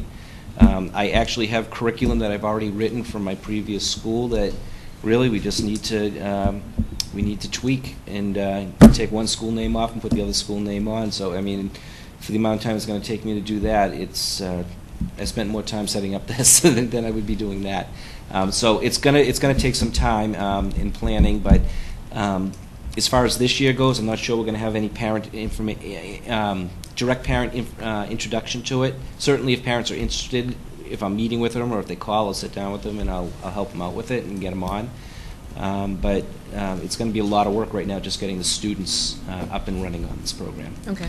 I mean, I think each time we're talking about this, I'll probably keep asking that. And I mean, I understand that we're just rolling this out. It's very, very important to get the students engaged, but it's, I think, as important to make sure that the parents are that they buy into this also. So then it really, you're able to achieve your goal of making it useful, making it something that they see as a value. And I think that leads into my next question.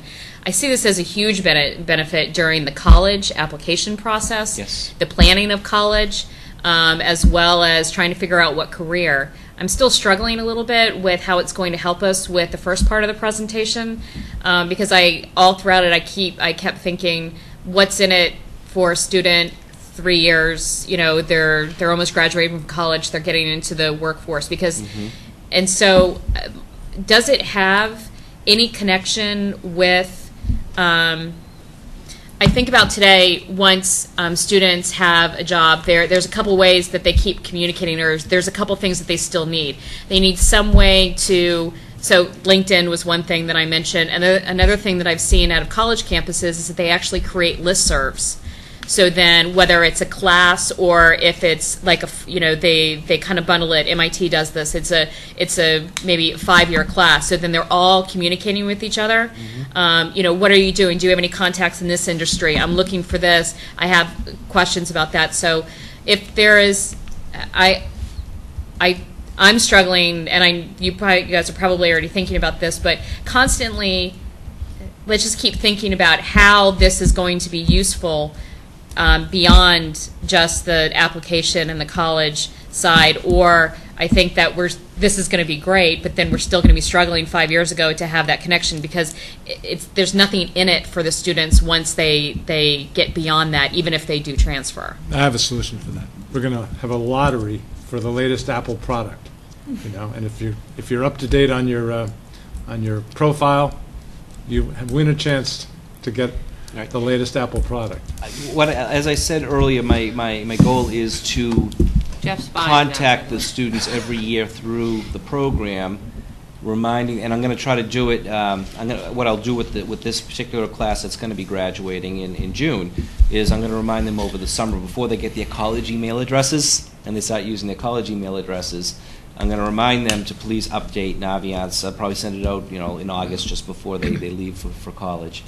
So that's one way. It's not a fail-safe process, but I think we do need to focus on how we can try to continue to get updated information from these students, so we can make sure we have accurate information and we can send out things so we can keep in touch with them. Yeah, that's why it would just be great if this was, when I saw that there was a tab on careers, I was like, great, it's a search engine, it's a job search engine, or it's connected to something like Monster, or connected to something like Indeed, or so hopefully the company is thinking about that.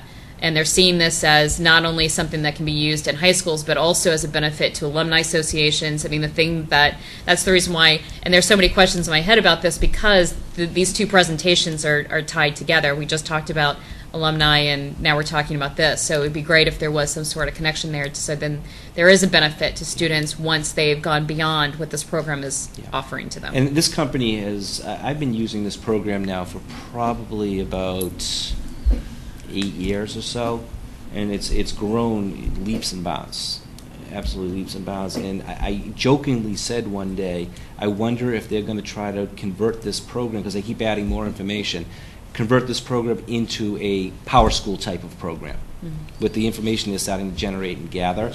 I'm not saying that they're going to, but it just seems like they're trying to create this one system that can do it all. The nice thing about the company is they haven't grown too fast. They haven't grown. They still have excellent customer service. I had to call them yesterday for something. I didn't have to. There was no wait time at all. They're very, very helpful, walking you through the steps of everything. I think they're going to be around for a long time. I have a cousin who's now a sophomore in college. She added me to her list of contacts.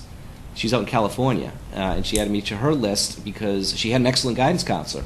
I mean, I actually got ideas from him to do things as a guidance counselor. But she added me to the list, so every time he sent out an email about things that were going on, I get an update and see what was going on. Right. So that's why listservs, I think, are so important, especially with trying to keep in touch with alumni. And I'm sorry, last question. Information flows both ways. Sorry, too late. Information flows both ways. We just talked about trying to work with and get help from the Alumni Association to keep engaged with students. Have we talked to them about this program and the registration process and what we're gathering from students to see if there's any additional fields that they would want to add to it? We haven't, but we certainly can pursue that. Great. Yeah. Thank you. Okay. Rachel.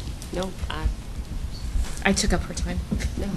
I have only one concern, and that is we're starting too late. I would like, well, you weren't here, but was it 2 weeks ago we had the second graders? I was And here. I saw you sitting on the... Right, and I asked every one of them what they wanted to be. And every one of them had an idea. And one little guy literally said, marine biologist. He's in 2nd grade. We need to instill great expectations long before freshman year. Now, I'm not saying that a teacher can't instill great expectations and the kid has no idea what that means in terms of a career, but you may not realize this, but I've been planning your time. And Dr. Rabinovich will know exactly what I'm talking about. There's a step-up program from 5th to 6th grade. I think that would be a great opportunity for you to start this and get them thinking about college when they're about to enter the middle school. I want this to be every single Wareham kid, because that message to parents that I read at the beginning of the meeting, the letter actually includes a graph. And the difference between a college education in terms of financial, in terms of unemployment, is just huge. So from the time they move into middle school, I want them thinking about what I want to be and what I have to do in middle school and high school to get there. And so I'd love you to give a speech, a presentation at Step Up in the spring. It's funny you should say that, Mr. Sweat, because on Monday, all of our sophomores will be going to a college on the sophomore college field trip, and we have debated back and forth when is a good time, and one of the admissions counselors actually said middle school is the time to get these kids into the school, into the colleges, and thinking about the college. So I think you hit it right on the head, that transition time. And the beauty of Step Up is the parents are there. Captive audience, absolutely. Captive audience. You know, you'll be the star event of the whole thing, and Well, we don't want to steal anyone's thunder, but we'll be glad to be there if we're invited. Absolutely. You've got months to prepare. Great. No, I agree with what you're saying. One of the things that my staff hears me all the time is that not we as our department, but we as people don't talk enough about what do you want to do when you grow up and act on it. We don't. And I'm amazed at how many people get to the high school and they haven't even thought about it. They can't even tell you what their parents do for work.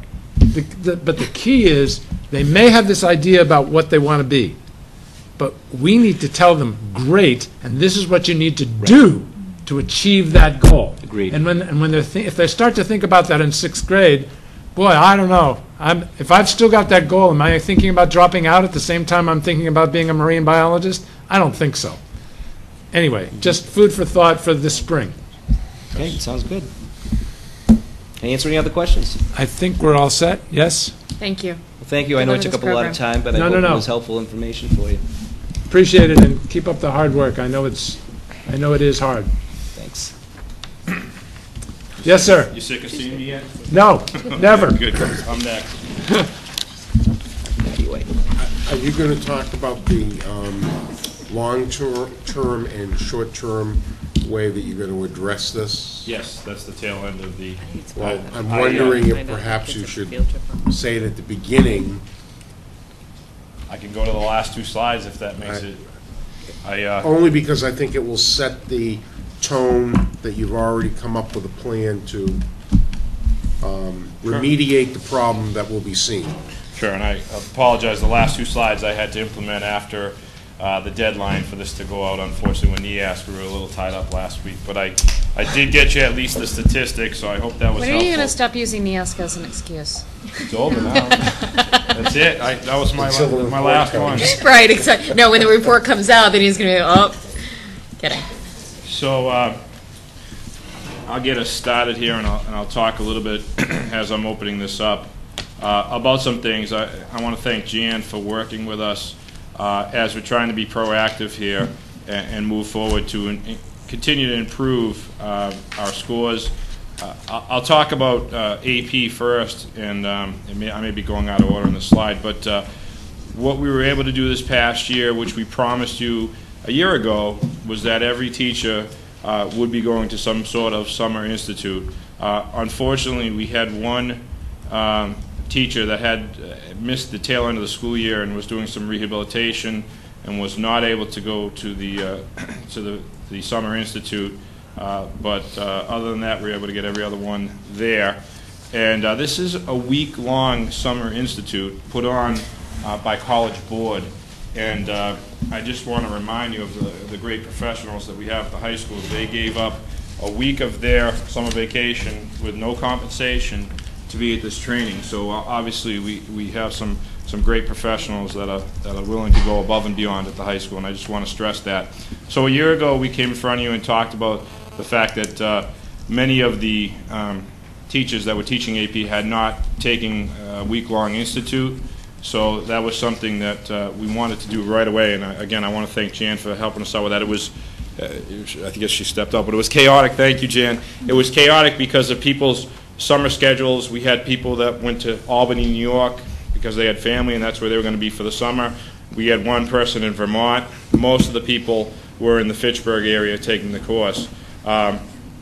Even before that, if I can back up a little bit, we offered AP training during the school year.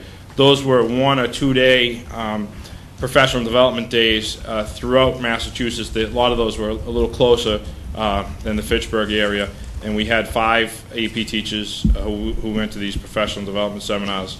And as I said, we had the 6 teachers in the week-long summer institutes.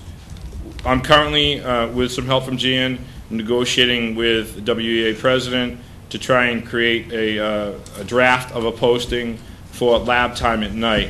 One of the issues that you probably remember at some point in time I talked to you about, it was probably in the spring of last year, is that in my principals group, the South Coast Conference Principals Group, we do all kinds of studies, and we talk about best practice and what different schools are doing, and we try and pick each other's brains and get some good ideas as to how to improve our school. And a lot of things that we enacted in the last year were a result of these conversations, and even sometimes branching out to the MSSAA, our association for principals and administrators. One of the pieces that we really wanted to look at was time on learning for AP courses, and we realized that we do not meet the average time on learning that students taking AP courses meet in the SEC, because a lot of them have what they call kind of power blocks or extended daytime after school or at night. So we're trying to negotiate right now, and we kind of have a model. We're not ready to release it yet, but we have a model that we're going to be proposing to Dr. Rabinovich for the AP teachers to be available for 2 nights per month to supplement classroom instruction time. I know the science teacher is very excited about actually doing some labs at night, because it would give her 2 hours at night to allow these kids to be involved in the lab, where sometimes because of transitions and labs that are used by multiple classrooms, it doesn't always allow for her to have something set up. It may take an hour to set it up, and it may be unrealistic that we can keep that lab set up an hour before the class meets, and then obviously there's some takedown time as well. So this will allow for a lab, so to speak, to be in place. We want to do it from November to April. Obviously after April they're taking the test, and we need some time just to get these negotiations going and have this proposal and find the resources as well as we've talked about. Could you be specific about the deficiency in time on learning compared to the average? Yes. How much are we talking? Anywhere from, and this is throughout the whole school year, anywhere from 10 to about 35 hours. So we are 10 to 35 hours short compared to the average, depending on the subject. This is AP only. AP no, only. But there's obviously different AP subjects. Right. So depending on the subject, we're either 10 to 35 hours short compared for the year compared to the average time on learning throughout the Commonwealth, or Oh, no, this is only the South Coast Conference, so this is all right, South geographically close schools, similar demographics and size. But it's a fairly good size. Right. So 10 to 35 hours per year, depending on the subject and the school. Obviously. Because a lot of these schools have extended time where these kids have to stay and participate in these. Similar to, we're basically really stealing a model that other schools are using. It's Thank you. Okay. It's not, we're not creating something new and cutting edge. This is something that has worked for a lot of other schools. And it's mostly extended learning time that would get us to those hours. It's right. not that they have a different schedule. It's not that they have, it's that to get to those hours, the only thing that we're doing different than other schools is that we're not providing the extended learning time. There's nothing one else. school, and I want to go back on my notes, but I'm fairly confident it's Bourne, that has like what they call a power block. and that's where these kids, 1 out of 7 days the class comes around, and that's where they catch up on this. But to meet the needs of our kids in the school, it would be very tough to recreate a schedule specifically for our AP students because of the mass core that we've talked to you about. Obviously, class of 2014 having to graduate out of the mass core. So they will probably be looking at changing that and probably going to a version similar to what the other schools are doing, which is either after school or at night. Bourne currently doesn't, they're not they're not looking at mass core? I think they're class of 2015, I believe, for Bourne. Is that? If I may, through the chair. Sure. All schools in Massachusetts must meet mass core by 2014. That's a gimme. So all of the high schools have already ratcheted up their freshman requirements as of last year. That's part of the state regulation. So, but we have a very short school day. Compared to what? Yeah, compared to many other school districts. I mean, I haven't done a comprehensive or Really? scientific survey, but in talking to other curriculum administrators and as a former principal talking to principals, we have a shorter school day. As little as 15 minutes to as much as 30, 45 minutes. So that plays out in all kinds of ways. At the same time... I'm embarrassed that I'm hearing this for the first time. I don't know where I would have heard it before, but just the notion that our school day is 15 to, what'd you say, 40? Is that at the secondary level, though? Yes. 15 to 45 minutes shorter Than some schools. in the South Coast. No. I'm talking about in meetings with principals and curriculum administrators across the state. But remember, there are schools that pay for extended time. In other words, it's built into their contract. You mean the teacher's contract? Yes. I understand. That's all has to be negotiated, et cetera, et cetera. But I'm just, yes, Barry. I think before we go any further with this, that the data should be organized into a report for us with examples from which places. You know, this is also the first that I've heard of this, so I want to see. Then I'm less embarrassed. But if I can just step back and remind you that these numbers, out of 9 schools, 8 of these schools do it supplementary to the traditional schedule. So I think for what I need to do and what I can control, I can get this done, like from a 6 to 8 time period, once a week, based on what works for the teachers, and making sure that we understand that there are students that take, as you'll see in a few minutes, multiple AP classes. So we're going to try and come up with a way to make sure these kids that take 3 classes are not out for 3 nights a week. Maybe it's 2 nights one week and 1 the next, and the time is consistent so that they can participate in extracurricular activities, because these AP kids, as you know, are very involved in the school and the school environment, and usually they're involved in extracurricular activities as well. I completely agree with our superintendent. Let's collect the data so we're not... I can do one for the South Coast Conference. It's very easy, and I can get you that. And I would be interested, and now I'm talking to our Director of Curriculum and Instruction, I'd be interested in the data not only as it applies to the high school, but as it applies to middle and elementary schools as well. Because if there are differences in time on learning, I mean, I know you've done, the block schedule was a major achievement, and that has helped with time on learning. Yes. Thank goodness, especially given what I'm hearing now. So whenever you think you can put it on the schedule and we've got it available, I think I would certainly appreciate seeing it, and I assume the rest of my committee would enjoy seeing that as well. I just don't know, should it stay within the South Coast or should it be statewide? Well, I think the broader the data is, the more significant it is, yes. So if we can make it for the Commonwealth, if those data exist, that's great. But it's to me, it's a surprise. It's a surprise to our superintendent, and I think we ought to know what we're dealing with here. Right. And okay. Again, from my standpoint and my small pocket that I pulled, it was more because of what they were doing after school.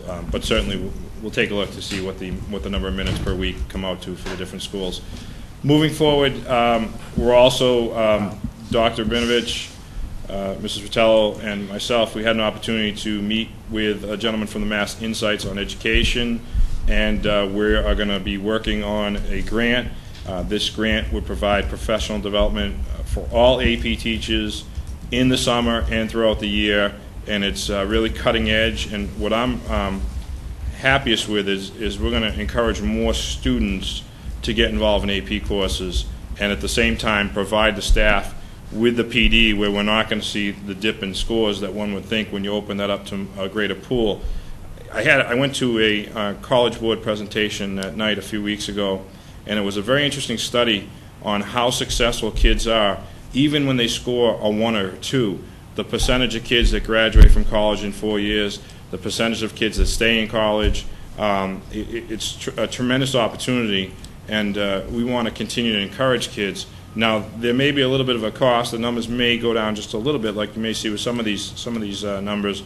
But my feeling is our job is to give kids opportunities in school to allow them to excel, and as we talked about earlier, get excited about education. And in the end, as part of we're talking about the 5-year study, is to get these kids to graduate within 4 or 5 years. So this is what we did for the AP scores. Definitely, there's more work to be done, as we'll see in the numbers. And if you have any advice or you hear of anything out there, you all have my email. We are always looking for cutting edge ways to improve the scores. And I think we've done a decent job to give people the PD this year. So, Jan, thank you for that. We're excited about that. And the teachers came back reinvigorated. Of course, a few of them came back saying we need new textbooks because these are outdated. But they really came in with new ideas and new ways to teach the curriculum, to differentiate it, to get kids excited about the AP classes. And I think it's great to do. And I hope that moving forward, hopefully through the Mass Insight, we can make that happen. If for some reason that doesn't pan out, to try and come up with a rotation where maybe we don't have to take the hit all at one time where 6 or 7 teachers are doing the PD, but to try and stagger it so it's a little more cost effective. Like I said, hopefully the grant works out and it's not an issue, and we can provide a ton of professional development for these folks every year and every summer, and really give them the support that they need. So that's the AP. I can pause, Mr. Sweat, and take questions on improvements, so I can go to my SAT improvements and then kind of take questions then, whatever you want. What's your pleasure? Continue, please. Okay. The improvement for MK for the SATs is let me just fix that here. There's basically what we did this year was we took a look at our course offerings, and we knew we needed to offer some more electives. And what we did this year was we offered an SAT prep course, and we were excited about this because it hadn't been offered in the past. And when it had been offered, the last time it was offered at the night during the nighttime, and it wasn't a great draw because it wasn't that captive audience. So we have a new course. It's an elective course. It's offered for both semesters. We're utilizing the Princeton Review online program, which is cutting edge and it's documented as very successful. Currently, we have 22 juniors that are enrolled, so that's something new. We were never able to offer that. If the kids were to go out and do this on their own, it's about a $700 to $750 for them to go do this on their own through like a Kaplan program. And then there's online versions that they would do at home that are a little bit more cost effective. We also worked with the English teacher and the English department head and the math department head to make sure we were integrating a portion of SAT prep into the curriculum in college math, which is a junior or senior math that the students take, and in English 11. I would like to, and I came before you last year in, I believe, the late fall, and I would like to make the SAT prep a junior year requirement moving forward. I think it's very important. I was lucky enough to go to school on 10 consecutive Saturdays when I was a junior. I was kind of forced to do it, but that's a whole other story. But I did go for 10 Saturdays and did see some improvement from the PSAT to the SAT score. And I know it is a valid course that I'm excited that we have 22 juniors, and I'm hoping that number will increase as we move into the second semester because it is a semesterized course. And I'm hoping that more kids will take advantage of it. It's a tremendous opportunity And hopefully some parents hear that have some juniors and question their child why they're not enrolled in this class, because it's a great opportunity. And again, moving forward, I'd like to make it a requirement, but it's very tough. It was tough just to find the one teacher that we could tweak to have them available for this course. To do it right, you need a math and an English teacher, obviously. Right now we have an English teacher who's working his tail off to make sure he can cover the math curriculum. But it's an exciting program. There is a cost to it as well, to us as a school system as well. But I think it's money well spent. So that's how we're moving forward. Any question on the improvement of the SATs?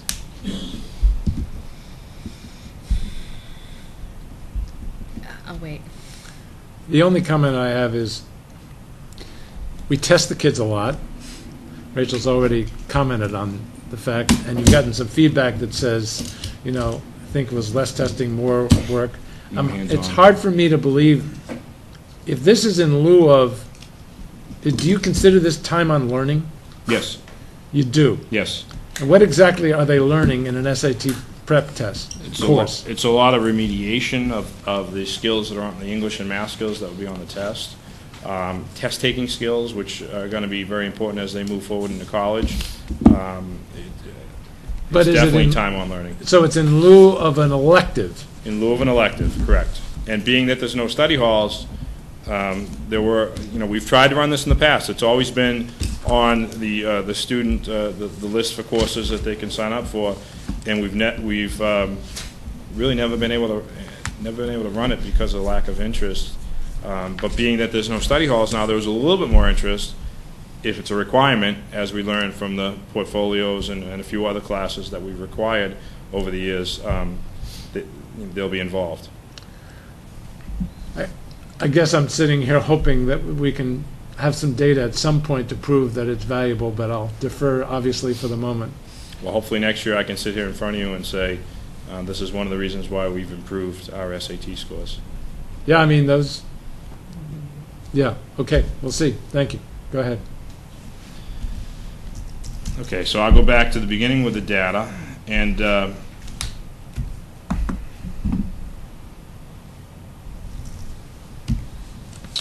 we will start off. I do want to mention the art. We have a strong art program, and Mr. Tricker was in my office today, and he wanted to make sure that we had the art program first. So we do have a strong art program, and it's a portfolio AP assessment that gets sent in and gets assessed. As you can see, we had one student who did the studio art drawing portfolio. She received a 4. Moving forward with the art 3D, same score. We had a 4 on the portfolio. You can see down the bottom. Is it the same student? In this case, yes, it was. And then, but as you'll see in here, we had 2 students in the studio art 2D design, and these were 2 different students, and they both received a 3. And just as we move forward, I just want to recognize that on the bottom I will also include our average, second to last, and the state average as well moving forward. And I tried to give you 6 years worth of data, and obviously you can see if some of these we didn't offer in years past. Moving forward with the biology, we did have an improvement in biology. We went from 1.23 to 2.13. Still, we're off from the state average. And as I've said before, I just use the state average as a guideline. That's not necessarily where we want to be, but that's just to give you a guideline of where the state's at. Scott, can you stop just... I'm sorry. No, go ahead. I'm sorry. Through you, Mr. Chair. Can you just explain again, what does a grade of 1, 2, 3, 4, 5 mean? Basically, the 5 is the highest they can get. All right, they've met all the qualifications on the rubric. The 1 obviously is the lowest. They've met basically one of the areas they've met, and then 2, 3, and 4 would obviously be in the. So one of them are met in a 1. Right. Okay. Moving forward, we've got calculus, and in here we had 9 students take this course. We had 1 that scored a 5. 3. There was 1 that scored a 3, 1 a 2, and 6 a 1. For the 9 students, our section average was a 1.78. The state average 3.12. English language composition. In this, we had a variety of students, but we did have 1 that scored a 5, 4 that scored a 4, 10 to 3, 14 to 2, and 2 that scored a 1. Our average was 2.61, which was up from a 2.41 the year before. The English literature composition, in this we had 1 that scored a 5, 2 a 4, 6 scored 3s, 25 a 2 that scored a 2, and 2 scored a 1. We had 36 kids in 2 classes, but 1 section here, and our average score was a 2.31, which was down from the year before. We also had macro and microeconomics that were offered, and we'll talk about the macro. We had 1 person scored a 3, 1 a 2, 3 a 1. We had 5 students total for a 1.6 section average. We had 11 in the microeconomics. 1 scored a 3, 5 scored a 2, and 5 scored a 1. Our average was a 1.64 for the 11 students that took it. Can you go back 1 slide, Yes. please? So this teacher had 5 students in this class. Is that a correct statement? That's correct. 5 students that finished the year and were and took. So you're suggesting that some kids may have dropped out during the year? Well, at the beginning of the year, yes. We don't allow students to drop out once we kind of pass that 2-week window in September. But you won't see that on next year's, I promise you now. Well, I wasn't so much thinking about the cost per student, frankly, because that wasn't where my mind was. My mind was a student to teacher ratio of 5 to 1, and their success in learning the material was so relatively poor. That's what just jumps out at me. Mm-hmm. I mean, a normal class could easily have 20 or 25 kids, and this is an extraordinary luxury to dealing with just 5 kids. Right. And Does this, Debbie, the micro and macro together, and there's 11 that would sign up. It's just 5 students. 5, did I see that? I'm sorry, you're right. It's 1 course, economics is 1 course, and they have the option of taking 1 or both tests. Okay, so there were 11 kids in the class, because as you'll see in the next, there were 11 kids that took the next test. So there were 11 in there total. Again, this is last year's data, so I understand. I'm a little rusty on the numbers. But as I'll flip here, you'll see that 11 kids took the course. So I believe there was about a dozen kids total, and as Debbie said, they can choose. I'm sorry, it's 11 students, that's an error on that. I think 5 chose to take the micro, though, and 11 chose to the macro, and 11 chose to take the micro. So they have to take 1 test. They have to sign. That's part of a prerequisite for the AP enrollment. so the course consisted of both micro and macro, Correct. and there were 11 kids, and it could have been more than 11. I think there were Could have 12, been- I think. Could have been 16, but there were 12. Yeah, I think some took both tests. I think Some there took were 12. both, okay. Yeah. But I will promise you, a year from now, when we give you the numbers, I believe everything is at the least 10 students as we speak right now. So, we offer it on the other end of the spectrum, so I certainly want to continue to offer classes like this to our kids that want to be challenged. And there is some kind of screening to even take an AP course, correct? There is prerequisites, or there are prerequisites that the student has to meet.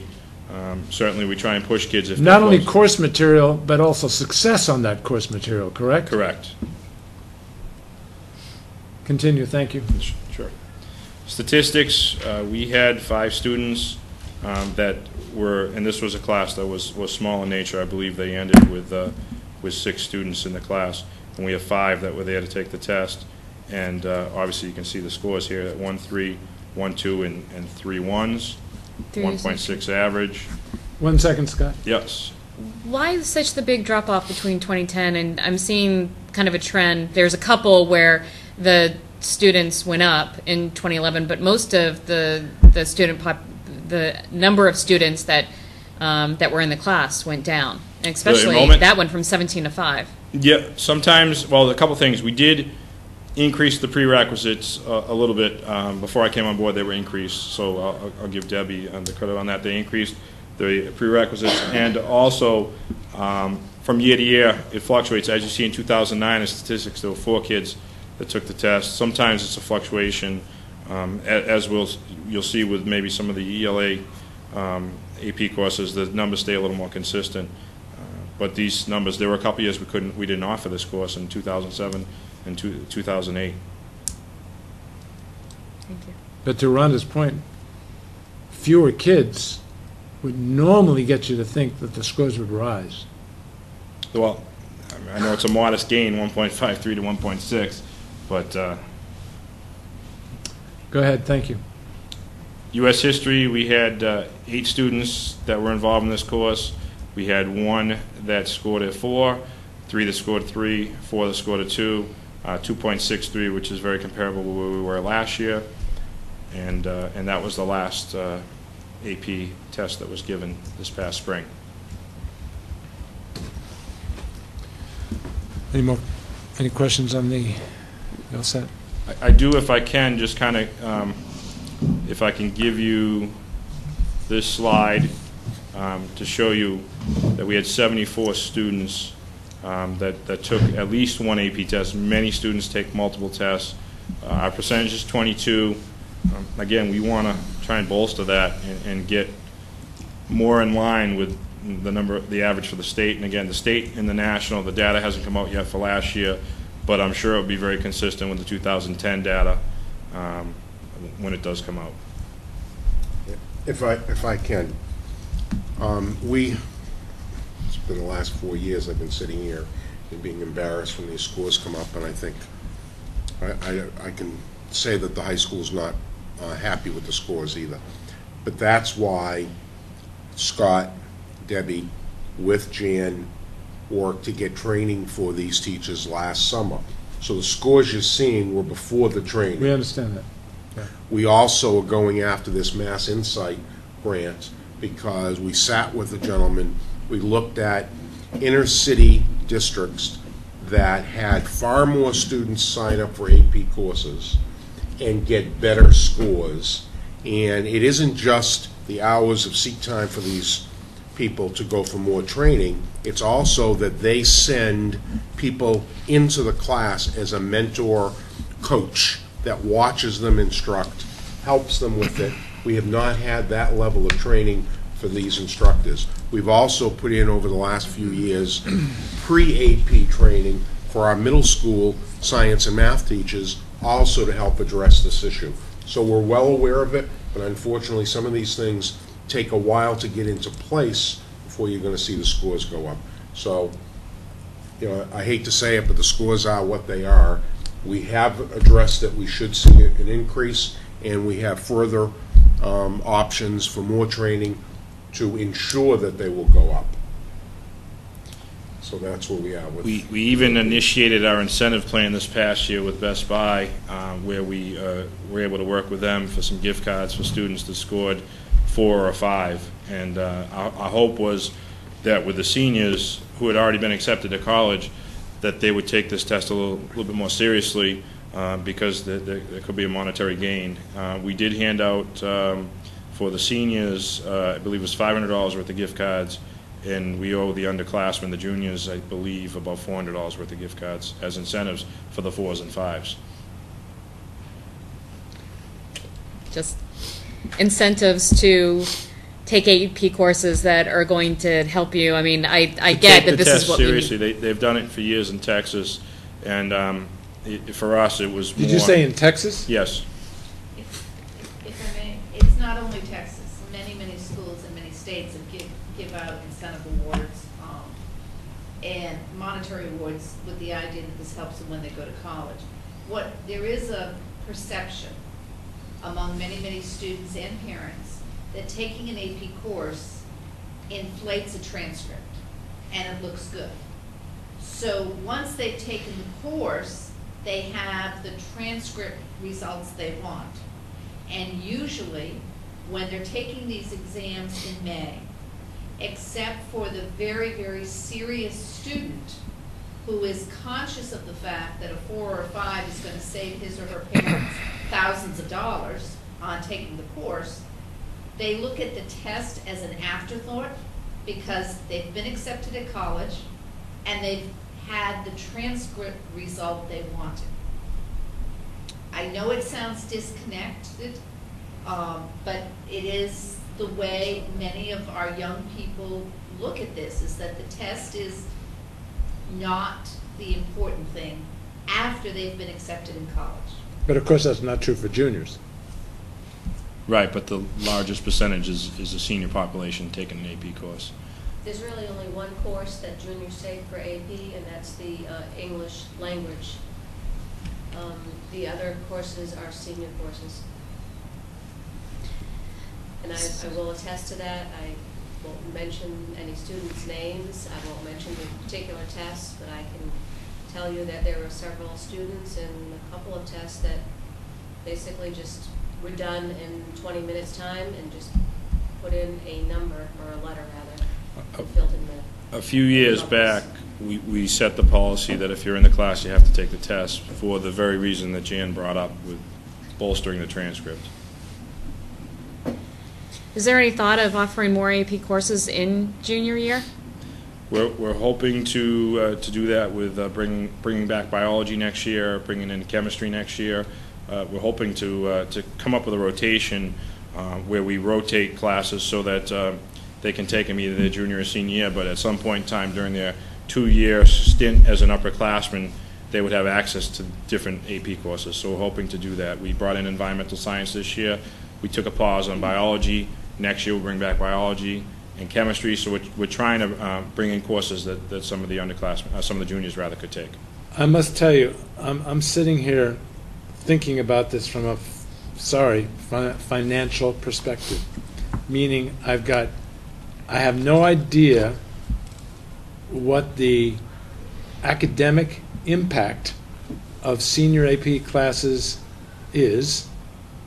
I've got student-to-teacher ratios that are extraordinary, and I know you say that's not going to be the case next year, but they're always going to be inherently somewhat better, and we're going to be facing a budget season from hell. Excuse the expression, but that's just, we all know it's true. And I'm just trying to justify senior AP classes in that context. Like I said, I think when you look at some of the classes that we have on the other end of the spectrum, you'll have similar numbers, and I think it would be, I want to try and encourage the best and the brightest coming through the middle school to come to Wareham High School, and this is kind of that lure to bring them in, is we offer AP courses that other schools, specifically technical schools, may not offer. And so I want to encourage kids not to go to a private school because I can offer them the same opportunities, not to go to that charter school because I can offer them the same opportunities. And I think it would be a disservice to the students in Wareham not to offer these. As I said to you, and I will print this out as just so you can go back and have a copy of where we were at this year. The numbers this year are as far as I'm concerned, are sound. And we didn't run a biology class. I'm sorry, the numbers this year are sound? Sound as far as when we rationalized whether to offer the class or not based on the number of students. We didn't offer the biology class this year because we only had... Oh, you mean this year as compared to last year? Right. Got it, okay. All right, unfortunately, the schedule was dictated in May. But moving forward, we didn't offer biology AP class this year because the numbers weren't there. We wanted to offer the chemistry AP course. We couldn't do it because the numbers weren't there. So there were classes taken off the board, understanding that we've got to at least, in my mind, have as close to a dozen kids as possible in these classes to be able to sit here and validate running those courses. So we did take a look at the numbers. There were 2 classes that came off the board, and unfortunately that's the cost of doing business. But the goal is that if we can cycle those classes in, that they'll have an opportunity at some point in time during their 2-year upperclassman stint to take those courses. I hear you, but I think Rhonda made a very valid point, and that is in the junior year, they have an incentive to perform. Well, and that's my question. Is the incentive, I understand your point that you want to be able to offer AP courses because it's an incentive to keep kids here and not to go someplace else.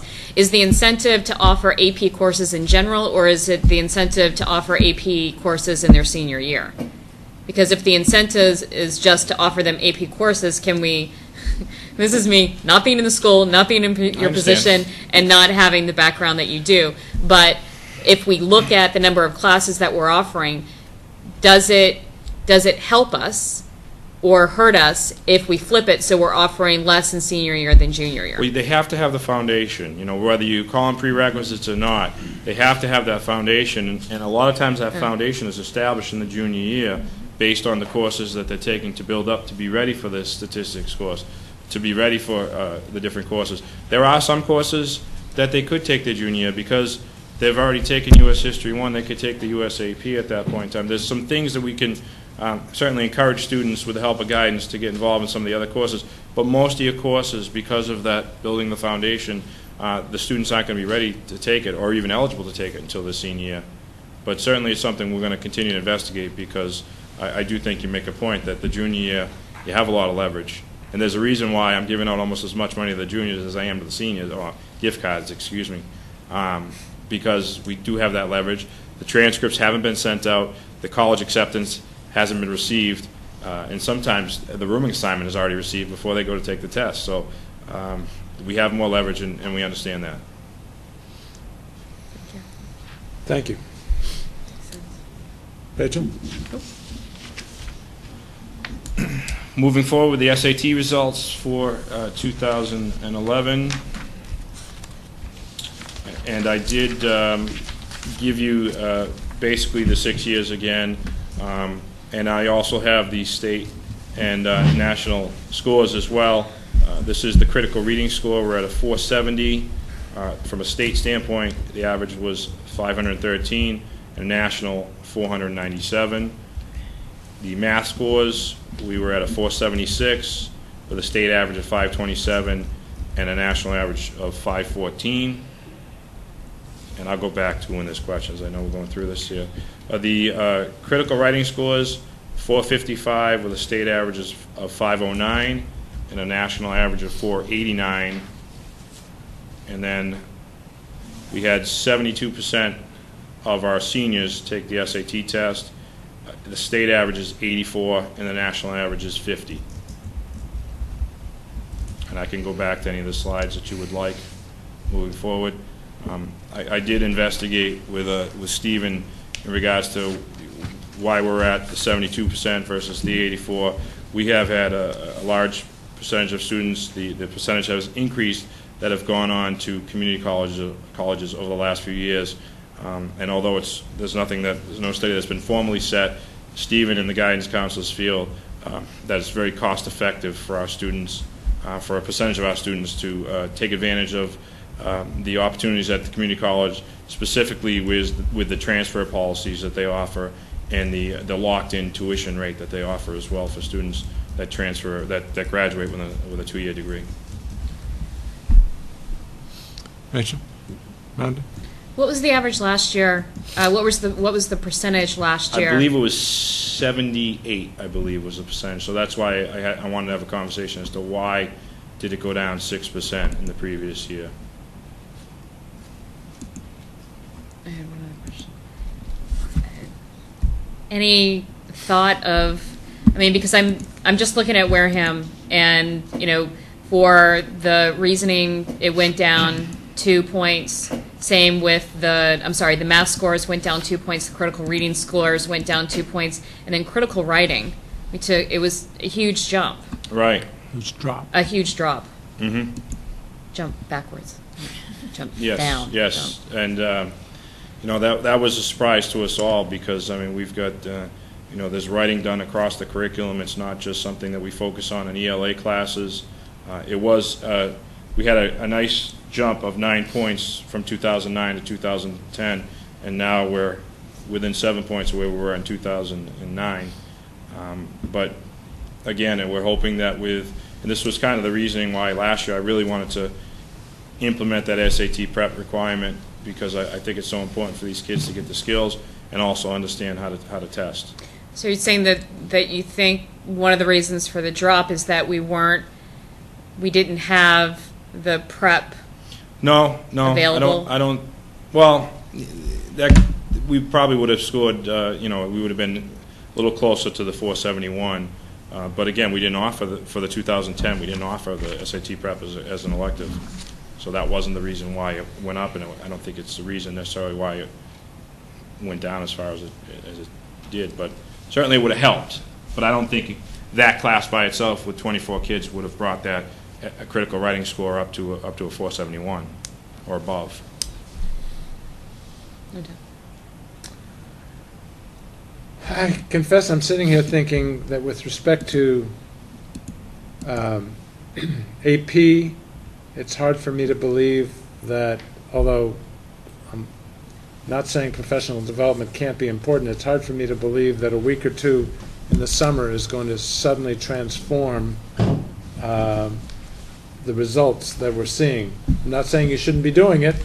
I'm just saying it's got to be more than a week or two of professional development to really have the kind of impact that I know that you want. And when I look at these data, it's hard for me to believe that a course on how to take a test is necessarily going to produce significantly better writing skills. Right.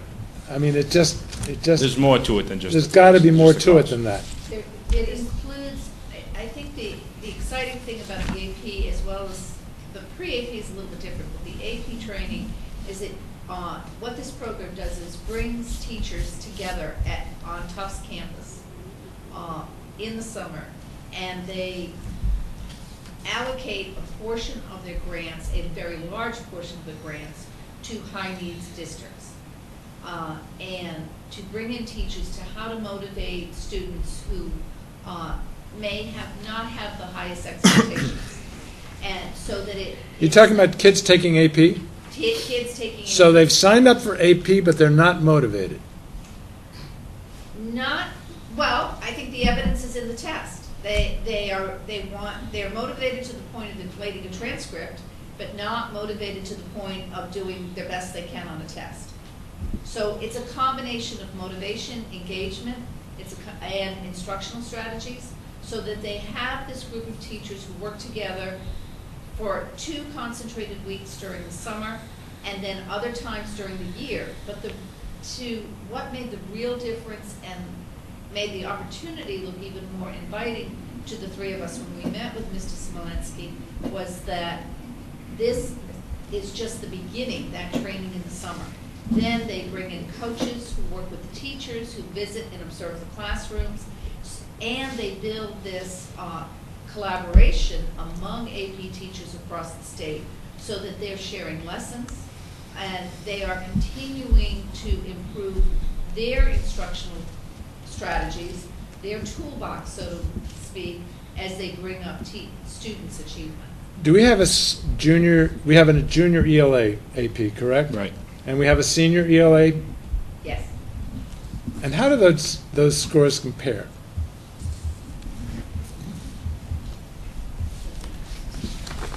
They're very close, actually. And those 2 classes have been the most consistent. So if they're very close, and the juniors should be motivated to do well on the test, and the seniors you're asserting are not motivated to do well on the test, why are the scores close?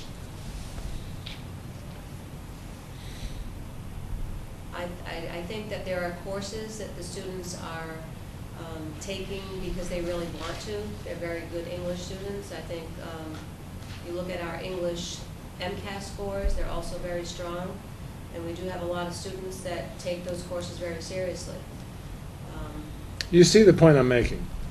I mean, I understand your motivation issue for seniors. It makes perfect sense. But if that was a key factor, then it would show up in significantly higher junior scores.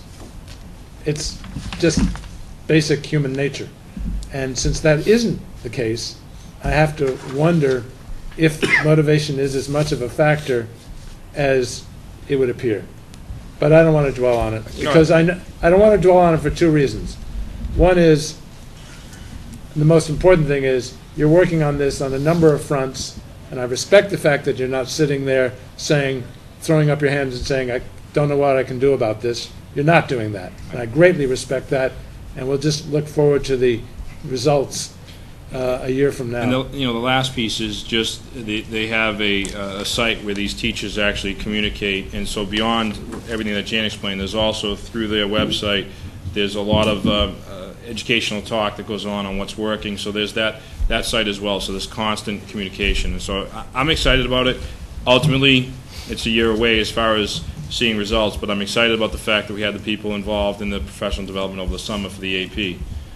The SAT, I'm confident we're going in the right direction in the AP. The SAT is still a concern because, obviously we're looking at it from a curriculum perspective. We're having conversation with ELA and math department heads in regards to what needs to be done.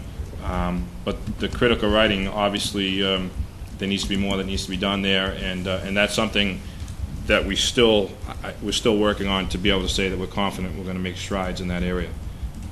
We're hoping it was just an anomaly and it was 1 year that was down, and we'll be back up next year. But we need to look at the data and come up with some sound decisions and have a great plan like I think we have for the AP program. Go ahead. And I think when looking at the AP, I mean, the 6 years of data is just very telling. I mean, when you just look at U.S. history, how close we were to the state average in 2006, in 2008, fairly close in 2009, and the gap is just growing. And, I think that to me is taking a look at, what was different during those years. I mean, because the number of students for each one, it goes up and down, but I don't know how much. I mean, in 2006, you had 16 students, and you were above the state average. Right. There's a lot of data here, but there's a lot of data here that just looks at in 2011 we're hurting, and what can we do to get back there in 2012? Again, I'm confident with working with the curriculum office that some things that we're going to implement. I'm confident these numbers are going to improve. Again, we're still working on gaining the confidence. We have a plan moving forward with SAT, looking at it from a curriculum standpoint, working with department heads. There's a lot more. There's work for both areas, but certainly we're trying to come up with a plan that we have confidence. We have some ideas moving forward, but we're really working. The Mass Insight is going to be huge for the AP. It's the SAT as well that we need to make sure we focus on. Problem with the AP is the cohort is so small. I mean, I suspect that those 4 kids in 2006 who got fives, they were probably great in middle school, and it's hard to duplicate, things on that small a number, and yet it has a huge impact on the section average. Anyway, you were going to say something? 5s help out. There's a question. Sorry, Rachel. Just out of curiosity, we're talking about like motivation of students. How does the environment, the economic environment, affect them? I mean, are kids looking at like, well, what does it matter? My father, my mother, whatever, look at their degrees, and they're out of work, they can't find work. I don't know if there's any study, and maybe it's too new, but that's got to affect like that motivational, like, what does it matter? You can go online on the state, DESI website or the national board, and you can see different towns and how they score. The demographics, they do play a part of it, but I'm not going to sit here and make excuses. No, I don't. But I think maybe that's maybe where we have to come at it. I mean, I think maybe it's affecting it, maybe it's making it, but that may be where we target. It's an issue. Demographics certainly. I mean, the statistics don't lie. You can go on College Board and see the statistics by town.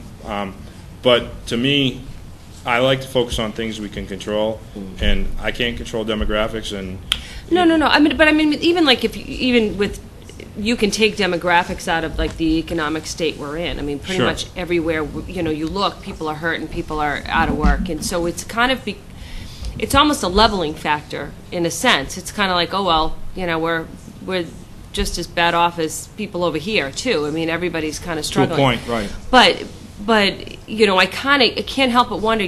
Kids may not be watching the news, or they may not be following it, but they're hearing it. So it's kind of like one of those things that absorbs into the back of their mind. So it kind of gets to the point, well, I got to take this test. It's supposed to help me with this later on, but what does that really matter? Look at everybody out of work anyway. It may not be even a cognitive thing that they're doing. It's just kind of it's just being fed in, and it's just affecting them. I mean, I just can't help but think that may be a factor that's affecting them after the last couple of years. I don't know. There's many pieces to the puzzle. And you're right. I think we always, no matter what, you always should have to. You always raise the bar, no matter what. Right. You don't accept that you raise the bar, but trying to figure out where those target areas are. You know, our goal is to get that upward Absolutely. progression, and you know, I think you know, if we can get these, continue to move the scores forward, you know, it creates kind of that environment that I think you're kind of talking about, where, you know, if the teacher, you know, obviously publicize, hey, our average last year was a 2.63. We want to shoot for 3 this year, and you know, you start to get that the morale going in the classroom. It can get competitive, and you know, and I was hoping the incentives would kind of push the envelope a little bit towards that competitiveness, towards my competitive nature. You know, I'm not saying it was a total flop. You know, we'll probably look at it again this year, but we really, you know, obviously, you know, I'm competitive. I want to get these scores as high as we can, and I want to give our kids, as I've talked to you many times about, every possible advantage when they graduate from high school, so they can get into the competitive college, so they can get the scholarships, financially, whatever it may be, so that when we do the 5-year study, we look back and say that only 10% of the kids didn't make it because of financial reasons, because they all got the scholarships, and only 3% did it because they didn't feel they were prepared as a reason why they couldn't finish in 5 years. And this is a big piece of it. And I know the numbers are a little low, and as I did say, the numbers will improve, but I do want to remind you that, again, there are some other classes on the other end of the spectrum that we're running with low numbers as well, and I think these kids deserve the opportunity to take advanced classes, and I hope you support that. And it's a way for us to continue to get the best kids that we can in this building, and they can set the tone for the other kids, and we're excited about keeping those kids in the school and hopefully attracting more kids as well. Yeah. Scott, I know I'm generalizing here, but the students that are taking the AP courses, I know that I can't speak as much to the kids that are taking SAT courses, but the kids that are taking the AP courses, on average, high-performing students have parents that are also involved. Again, generalizing, but that those parents are engaged or committed to their child's education, maybe pushes them towards AP courses. So my question is, how are we engaging parents when it comes to letting them know the importance of taking the AP course, the importance of preparing for it, and the importance of taking the AP course seriously? Sure. How are we communicating out to them? Yes, I'm glad you asked that, because we every year have an AP night for our juniors and seniors to educate them on courses that we're offering, on the importance of taking the AP. We have guidance personnel that are there that talk about what it does to the child's transcript. Obviously, colleges with a 3, but more often a 4 and a 5, will allow that credit to transfer in. So we have kids that could be done a semester early because of the AP courses that they've taken, sometimes almost a year early. So certainly we have the AP night. We have we hit them early with a freshman orientation to talk about things we offer in future years. We use the Global Connect. We send out messages on report cards. We send out, when the report cards either get sent out or mailed out, we always take that time to attach some notes for the parents, whether it be good news or upcoming events. So there's different ways. Again, it's something that we can continue to do a better job with. But I think that's the key. Is and I don't think it's necessarily a generalization. I think it's a true statistic. Is that a large percentage of those kids, their parents are very much involved in their education, and they understand the importance of this. But it's my job as principal to make sure that we get the word out there on how important this is for these kids. And again, as I talked to you about the study out there, the more kids we can get involved, the better prepared they're going to be for college, and the greater success they're going to have in graduating within 4 or 5 years. And that's the bottom line. Yeah, I really wish that Jessica was here tonight, because I would also like to hear from her perspective what's going on when it comes to student motivation, or just from a student perspective, what she's seeing. I sat down with her yesterday. I know she was planning on being here. Hope everything's okay. But maybe I'll ask her next time. She's definitely a good person to talk to. But obviously, she's very involved in the AP courses and the dual enrollment. So I think she'd give you a good read on that. Okay. Both of you all set? Anything else, Scott? No, I think that's it. I appreciate you giving me the last hour for everything that we need to do for the high school. I appreciate that. And I think that's all we have. Thank you very much. Thank you. Thank you, Debbie. We have a gift. Yes, I'd like to recommend acceptance of gifts from the annual donors of the U.S. flags proudly displayed at the schools in Wareham. I'd like to recommend we accept a gift from Dunkin' Donuts of Wareham, Longhorn Steakhouse, Cub Scout Pack 93, Wareham Onset, Wareham Weekly, Village Soup, Music of the Bay, Wareham Barbershop, Community Mini Storage, and Cool Cone. These donations are through Mr. Bob Long of the AdoptASchoolFlagPole.com and FranklinFlags.com. And I have met Mr. Bob Long, and he's an enthusiastic flag salesman, and I think I also discovered that those of us who go by Cool Cone all the time, I didn't realize this, but the signal flags that are flying say Cool Cone in signal flag language. So the next time you go by, you'll be aware of that. Can I have a motion to accept this gift? So moved. Second. All those in favor? Aye. Opposed? Abstained? Thank you very much, Bob. And thank you very much to all those merchants who gave the flags. Is there any other business? I'll take a motion to adjourn. So moved. Second. We are adjourned. Thank you. Amen. Hallelujah.